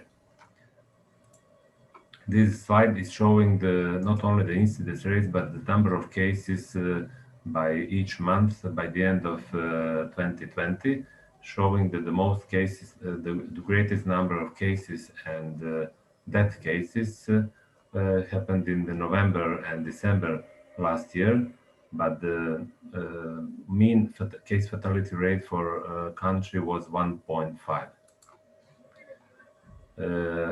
Regarding topographical analysis, most of the cases were coming from capital of Croatia, city of Zagreb, but also one county at the Adriatic coast with a Split at the center of the county was also affected. So the most of the cases were appeared in the big cities. One of the peculiarities also regarding Croatian national healthcare system is that one study performed including the numbers from 37 nations showed that regarding infections and deaths among healthcare workers, showed that Croatia was among the countries with the lowest incidence of COVID-19 among healthcare workers. And also by the end of 2020, no fatal case were recorded in the country. And the national response to COVID-19 was organized by the government of the Croatia because the government established the National Civil Defense Headquarters with 21 regional local civil defense headquarters, and all the epidemiological measures were organized by the National Institute of Public Health, and several hospitals, national regional hospitals, were established all over the country, with the hospitals where I am coming from. University Hospital for Infectious Diseases, Dr. Fran Mihaljevic, was named as the National COVID Hospitals, also with the University Hospital Dubrava, also settled in Zagreb, and several regional healthcare centers in Split, Rijeka, Osijek, which are the biggest cities in Croatia. These headquarters, national headquarters, was meeting every day, and after the daily meeting, the headquarters issued the press releases. Together with other public services, All the healthcare institutions were quickly mobilized in preparation for the battle against the COVID pandemic, with these several big hospitals taking the leading role, from the establishment of quarantine at the beginning of the epidemic to being declared national hospitals afterwards. Unfortunately, what few had thought possible has come to pass. When we thought that nothing worse could happen than COVID-19, on March 22, the citizens of Zagreb, the capital of Croatia, were awakened at 6 a.m. by an earthquake of 5.5 magnitude of the Richter scale, followed by several aftershocks. Due to extensive property damage, several hospitals had to be evacuated, including University Hospital for Infectious Diseases, where hundreds of patients with COVID were hospitalized. The additional misfortune has jeopardized the safety of all of us, especially the most vulnerable members of the society, children, the elderly, and the sick. A total of 27 persons were injured during the earthquake, of whom one, sadly, a 15-year-old girl, died of her injuries. The experience with the earthquake in the midst of the COVID-19 epidemic was presented in a paper published in Journal of Global Health, because we believe that this catastrophe would have a negative impact on the epidemic. But fortunately, while the number of cases in the rest of the country were increasing after the earthquake that happened on March 22, the red line is showing the number of cases in Zagreb region, showing that there was a decrease of number in Zagreb region when the epidemic was burning in the rest of the country. So the Croatia, after the first wave of the epidemic, was still one of the countries with the lowest number of cases per 1 million population, and one of the countries with the lowest deaths rates per 1 million population. But after the first wave in June and July, the second wave started, and the number of cases were still growing. And these few photos are showing how we had to evacuate our patients from the hospital buildings, because the buildings were not safe, and we had to wait for the whole day for the official to come and to declare if we can move our patients back to the hospital buildings. And also, the interesting experience is that several families, civils, came to help and to establish several shelters for the patients. Unfortunately, at the end of December, we experienced another earthquake that was about 50 kilometers from Zagreb, also in the region of Sisak and Petrinja. And Petrinja, one small city near Zagreb, was heavily damaged during the earthquake in the 28th of December. Actually, the Sisak region was one of the regions in Croatia that had the highest highest incidence and rates of COVID-19. The blue line, dark blue line, is representing the average number of cases in Croatia, but the light blue line is showing the number and the incidence rate in Sisak County that was affected by the earthquake. But again, as you can see, in next weeks after the earthquake, during the January, there is no, in comparing the incidence in the Sisak County and the Zagreb in Croatia, there is no significant increase in the number of cases in the county that was affected by the second earthquake. But unfortunately, if we study these numbers furtherly, in the middle of December, all countries had the rate of over 200 cases per 100,000 inhabitants. And the same case was at the end of the December, but at the beginning of January, at the southern part of the region, the number of cases started to decrease, to go down. And last week, you can see that about half of countries had a lesser incidence of COVID-19 per 100 inhabitants. But unfortunately, the region of Sisak, affected by the second earthquake, became the leading county with the highest number of COVID cases on a weekly basis. If you allow me, I will represent you just a short movie, 3 minutes movie, that is a shorter version of a movie lasting for 1 hour, that was filmed by the Croatian National Television in my hospital after the first earthquake.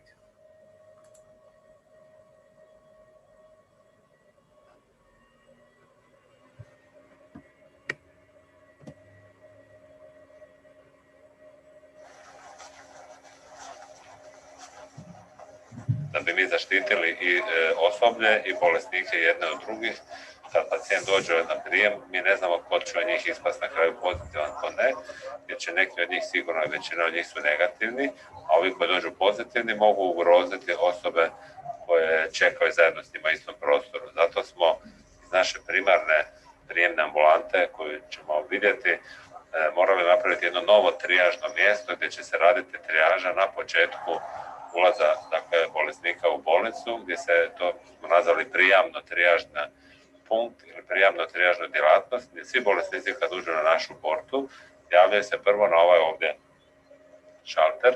To je mjesto gdje se događa prvi kontakt sa bolesnika, sa osobljem naše bolnice.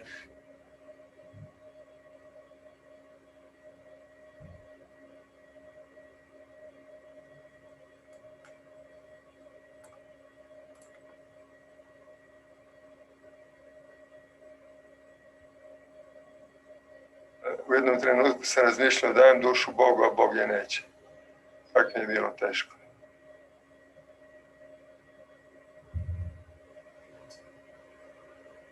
To je sve oblijepljeno zbog toga da ne bi slučajno aerosol izašao van, jel tako ne? To je jedina svrha i po onom što smo do sad vidjeli to funkcionira, dakle, hvala dragom Bogu, niko se još od djelatnika nije razbolio. Tako da to je ovako malo primitivno izgleda, ali funkcionalno.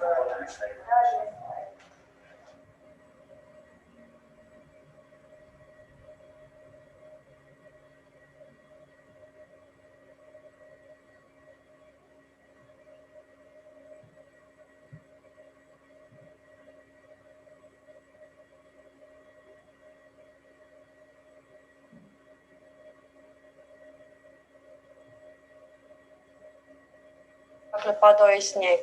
Dakle, to su bili vrlo teški trenuci kada smo imali te bolesnike sve iz soba evakuirati na dvorište naše klinike. Dakle, pacijenti su bili promrzli, potreba za kisikom je bila. Dakle, sav rad se obavljao u okolini klinike.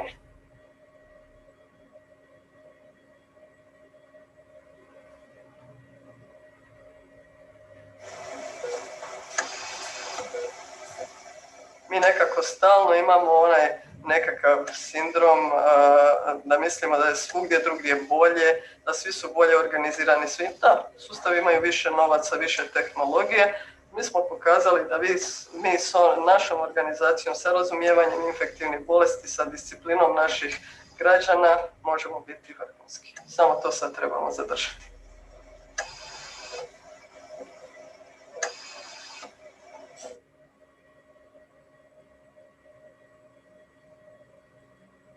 Ono što u svemu ovome posebno bih istaknula i što me veseli, to je zajedništvo. To je ono što sam doživjela naravno i prije, ali znate, ono, po muci se i u muci se poznaju junaci, tako i prijateljstvo, suradnja, sloga jedna i zajedništvo, koje zapravo vlada među nama i takovim jednim predanim radom i zajedništvom, od zapravo spremačice, servirke, medicinske sestre, liječnika, dakle svih ljudi koji su uključeni u skrb naših bolesnika. To je zapravo jedan glavni uvjet da naši bolesnici imaju dobru skrb. I to je ono što me u svemu tome taj dio veseli, da zapravo osoblje još jednom dokazalo da se doista može nositi sa najgorim situacijama.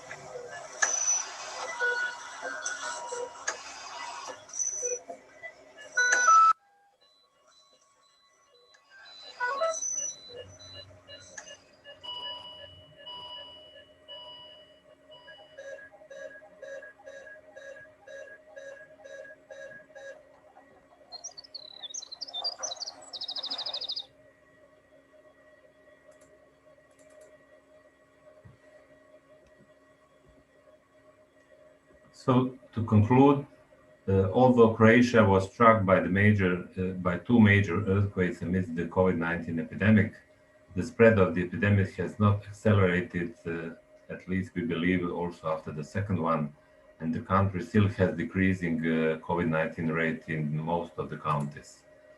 We have learned that we cannot do without one another, physicians without nurses, patients without healthcare workers without non-medical staff, parents without children, and children without parents.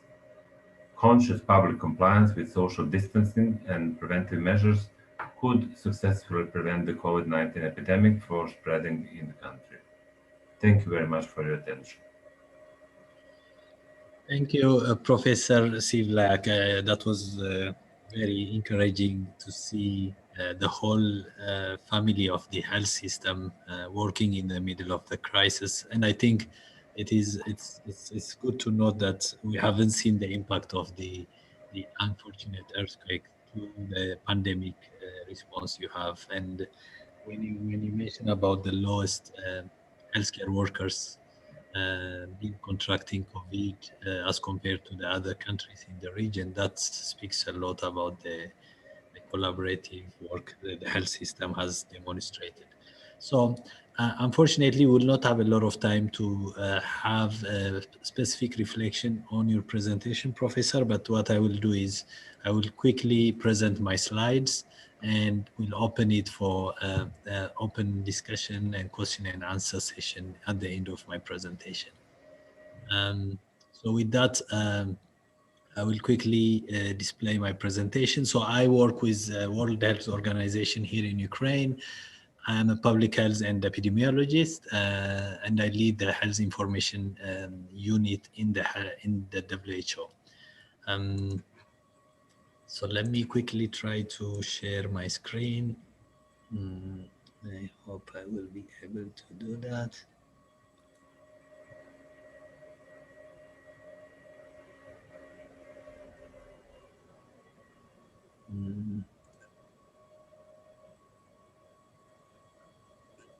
Apologies.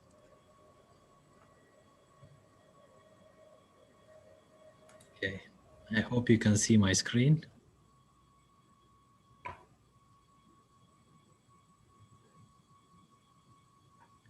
Okay, so I'll try to be as brief as possible. So my presentation will cover the entire perspective from the global, regional, then country-specific epidemiology, as well as I will try to highlight on the response aspect of it. So from the global perspective, as you can see from the slide here, there are highlighted countries where we still have high infection rate. This is the data from the last 7 days. So you see countries with more than 300 cases per 100,000 in dark, like the US, and countries in Latin America are within the range of 100. So we still see some improvement in the last weeks. I will come to that slide here. As you can see, for subsequent 2 weeks now, we have seen a decline in the total reported infections. The bar represents the number of cases per continent. So what you have here is the bigger contribution still is from the America and Europe region, and the other regions, as you can see, have also different trends. Some of them are still increasing, like the America, Europe, as well as the Western Pacific region are still showing an increase. Coming back to European region, we still see countries, and this is a percentage of weekly cases increase. So it's a proportion of how many cases we have last week compared to this week. So basically this covers the week of January 20 to 26 as compared to the previous week, which was 13 to 19. And you can see Portugal among the top with greater than 50% increase. France still showing an increase from the previous week. But majority of the region, the countries in the region, as you can see, are declining, including Ukraine. Again, here you can see a number of cases versus days, both in one plotted. Over 1.3 million new cases. This is a 20% increase of this week again in the region. But when you see the daily numbers, we still are encouraged to see a slight drop in the last. The highest number of cases reported are in the UK, Russian Federation, and France. Whereas when we see the mortality or the number of fatal cases, we have again UK, Germany, and Russian Federation contributing highest to the region. On the variant new viruses, this is the UK variant VOC virus, and you can see, as you know, sequencing is not done for all reported cases, but out of those cases where sequencing was done, it's the proportion with the new variant is becoming very dominant, and it reached around 30% now among all sequencing conducted. So this is the data we have on the 14th of December as summarized. So I will show you where we have in the region this new variant. So if you see those countries with asterisks, Belgium, Denmark, Ireland, Israel, the Netherlands, Norway, Portugal, Slovakia, Switzerland, and UK, obviously. So these are the countries where already a community transmission level of the new variant has been reported, whereas the rest countries have incidents and cluster of these cases already been confirmed of this variant. So still, there are also countries where suspected cases are identified. When we come to Ukraine, we don't have a local capacity for sequencing. So together with WHO, we have collected with our counterpart in the Ministry of Health and Ukraine Public Health Center, we have sent sample from different regions for sequencing, and we are currently awaiting results from Charité Laboratory in Germany. We hope to get the results very soon. So these are the distribution of what I just mentioned, the variant vaccine, the variant virus from the UK. You see 69 countries where we have already verified. And this is the second variant, which was already mentioned. This is the 501YV2, which is the South African variant, where we have already been verified in 25 countries, and another 6 countries are under verification where samples are being sequenced. So these are the major, but we still also are seeing some emerging variants. But when we see these two, try to characterize them from a transmissibility point of view, both variants have shown increased transmissibility. So what it means is they can easily transmit within in a much faster fashion than as compared to the standard virus that we have been following. From a severity perspective, still early, but both variants, the preliminary data suggests there is no change in the disease severity. However, both variants need further data and further studies. From the vaccine perspective, again, the preliminary data shows that the both variants, particularly on the UK variant, we can say it's unlikely to have any impact on the efficacy of the already available vaccines. Whereas when we see the South African variant, still it's believed to work, but still needs more study. On diagnostic, it could have some impact on performance of some diagnostic PCR assays, whereas for the South Africans, we still need some study. So when we say this PCR assay diagnostic performance, the good thing with most of the PCRs being in use are they target multiple assays, so that's not a very high risk as of now, but it needs a lot of attention. For therapeutic, we still need more studies to do. So I'm coming back to Ukraine. Yeah, so far we have more than 1.2 million confirmed cases and 23,000 deaths, and more than half of, I would say, of these cases have been recovered. Coming to the recent epidemiology, we still see regions in the center and also partly to the west with increase. And when we see the percentage of change in the cumulative incidence, particularly Ivano-Frankivsk and Zakarpattia are showing an increase in infection when compared to the previous 2 weeks, whereas the rest regions are showing a decline in new infection.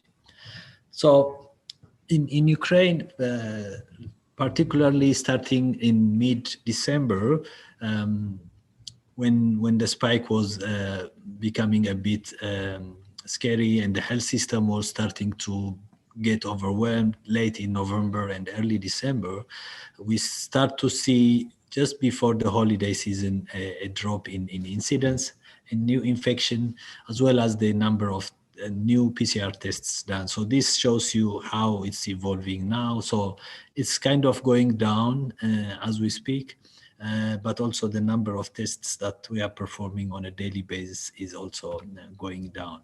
So in Ukraine, we always follow the situation based on the number of new samples arriving at the laboratory. And this shows you a decline in all the oblast laboratories are receiving fewer samples by the day. But I think what we need to highlight the fact that the test positivity rate is still high compared to the standard that we want to see. Still, private laboratories have lower test positivity rates, but overall, the national average for Ukraine is still hanging around 20%. So 20% test positivity rate is still high, and it still need to be followed. The new, I think, good to highlight the fact that Ministry of Health has passed a new regulation allowing the use of antigen rapid diagnostic test to confirm COVID cases, and this is done at the primary healthcare level by family doctors as well as hospitals. And this is one of the key fundamental change we have seen since early December, is that most cases are not coming now to the oblast laboratories for testing. So that contributes to the decline. But the positivity rate in the antigen rapid test is not as high as that we see in PCR, but still ranges around 15% of sample. This is just simply show the excess mortality, and this is all-cause excess mortality in Ukraine. And as you can see, compared to the 3-year average between 2017 to 19 and compared it with 2020, there is a significant increase starting in September all the way to November, and we are compiling the data for December yet.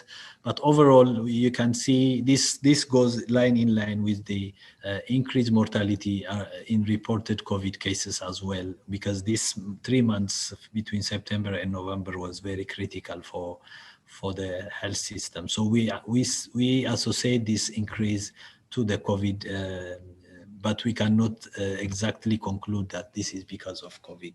And this is just to show how we monitor the lockdowns. So the national lockdown and the index, you can see this mobility index shows the mobility decline in people movement, and the decline in mobility starts just before the lockdown. So the line that you see on the right is when the national lockdown started in January 8th. So the different categories are the different like grocery, parks, retail, and transit work. So all the mobility shows the lockdown has contributed to a lower. So I will not dwell here much, but these are the lockdown violations you can see by business and individual. So different regions have different mechanism of adhering to these public health measures. Some cafeterias were opening and violations are reported. This is like just a global perspective of the vaccine acceptance finding. So this is done by Johns Hopkins University and together with MIT on the analysis, and this is like kind of a CAP survey, which is knowledge, attitude, perception towards vaccine. And you can see the yellow ones are lower performing in percentage, accepting vaccine less than 40%, whereas towards the other side, you see more darker around Asia and in Europe, still where we see a lot of countries are around yellow. So still a lot of work to do. I've put the link here to see for each country. So for Ukraine, we are hanging around 30 to 40% as of the study. So I'm wrapping up. These are my two last slides. This is the proposed phase in terms of vaccination for Ukraine. So you have two phase 1 and two phase 2s. So phase 1, the first phase for Ukraine is to target around 1% of the population. We anticipate late in February or early March to start this vaccination. Though the target is 350,000, so far the country has secured 117,000 Pfizer vaccine already, which will be arriving in country in the coming days. So this is being confirmed, and the target population for this will be the immediate healthcare workers in the COVID designated hospitals. But it's good to note that also 3.7 million AstraZeneca vaccine is already also in the pipeline, is pre-confirmed. So this planning is just from an implementation perspective. Second phase will be within phase 1 will be April to June, which will target 5.6% of the population. Phase 2A will target 14% of the population, and phase 2B will target 30% of the population. So this is in a nutshell the plan for vaccination. As I mentioned, the WHO and UNICEF are closely working with the COVAX facility, and readiness assessment will be done early next week to assess the capacity of rolling out this vaccination. So kind of snapshot of what the acceptance looks like in Ukraine. You can see around 40 to 50% of Ukrainians based on this behavioral insight accepts vaccination, but this is like in a scale of strongly agree up to strongly disagree to take vaccine. But more or less, as I was earlier mentioning, a lot of drivers are there. You can see different drivers of vaccine. We will be sharing these slides for you for further reference. Because of time, I will not go into each, but the general perception in Ukraine from the study we did is most of the people rely on the health systems and the manufacturing and the country where they are produced, and to what extent the vaccines has been used. So this is, in summary, the whole evolving of this epidemiology needs a lot of attention though there is a decrease in new infection, we have to be very cautious as well to continue to monitor the situation, how it evolves. But generally, we can cautiously be optimistic about the epidemiology, and vaccination readiness assessment and more advocacy need to be done from our side. So this is what I can share. I will maybe now, before... Thank you. Thank you very much, Mr. Ergai, for such a clear view of the global situation, as well as methods that have been implemented in different countries and their prospects. It's really invaluable information for us to know. I believe we have some time for the questions, right? So I suggest switching to this stage. Thank you very much. Yeah, if there are questions, I will be happy to respond to. Or not particularly to my slides, also to other slides. Feel free to drop questions. We can. I saw a few reflections around vaccination, particularly for Ukraine. So if my slides didn't answer to your questions as well, please feel free to reflect.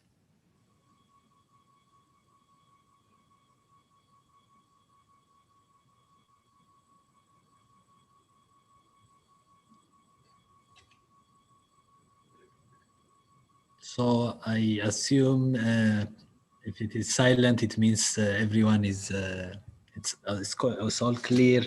So yeah, I believe everything will have been said in the in-meeting chat, because we have really a lot of information there. Yes, yes. So and I see also colleagues interacting, which is very, very good.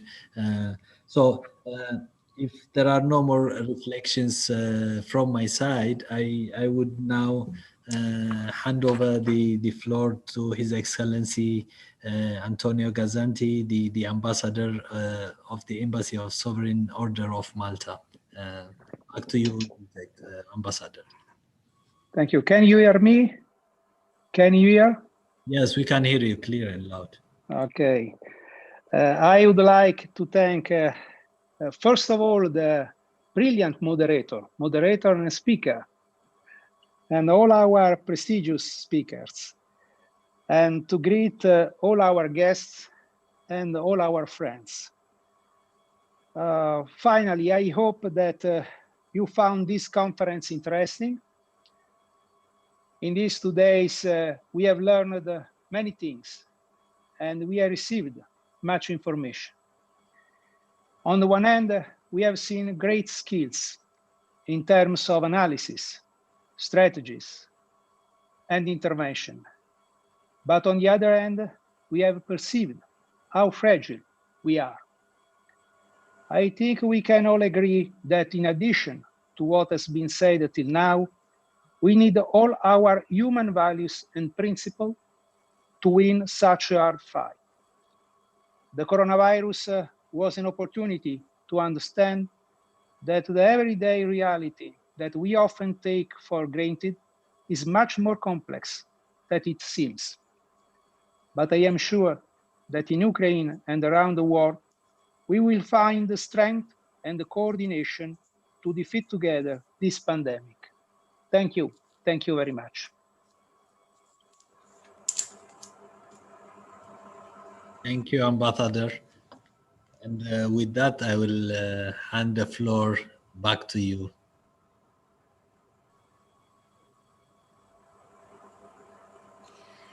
So, ladies and gentlemen, honorable experts and guests and students, I have to tell that our 2-day conference successfully draws to a close.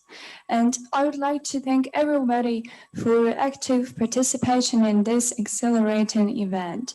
Today we have heard the experience of Romania, Ukraine, Malta, Italy, Germany, and Croatia, and the methods of their tackling the pandemic. So we sincerely wish you all the success in your developments, and let all the challenges we face make us even stronger. And there is a relevant point we have heard today, is that we cannot move forward without one another. So may such platforms serve our closer cooperation in the difficult times. You can see the official websites and media accounts of our organizers of this event in the chat and follow the updates about our further cultural diplomacy events. I would kindly ask you to turn on your cameras because we want to make the group photo to make this event even more memorable. So I'll give you some seconds for it and we will make a photo.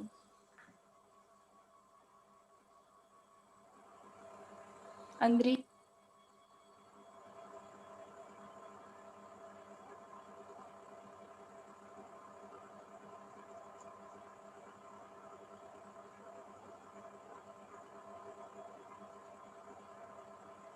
We are taking the photo.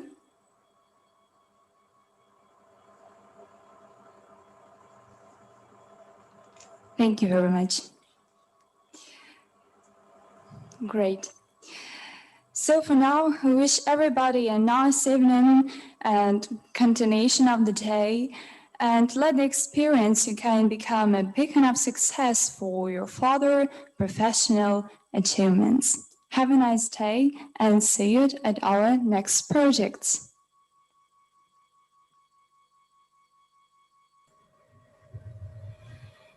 Bye and thank you. Thank you. Thank you, everyone. We can open the microphone and exchange directly greetings to each one. You have been silent up to now. Please open your microphone and do a little bit of a mess just for greeting each other. That's true. Thank you. Thank you. Bye-bye. Thank you, Bye-bye. everybody. Thank you. See you. Bye. Bye-bye, and thank you again. Thank you. Bye and thank you.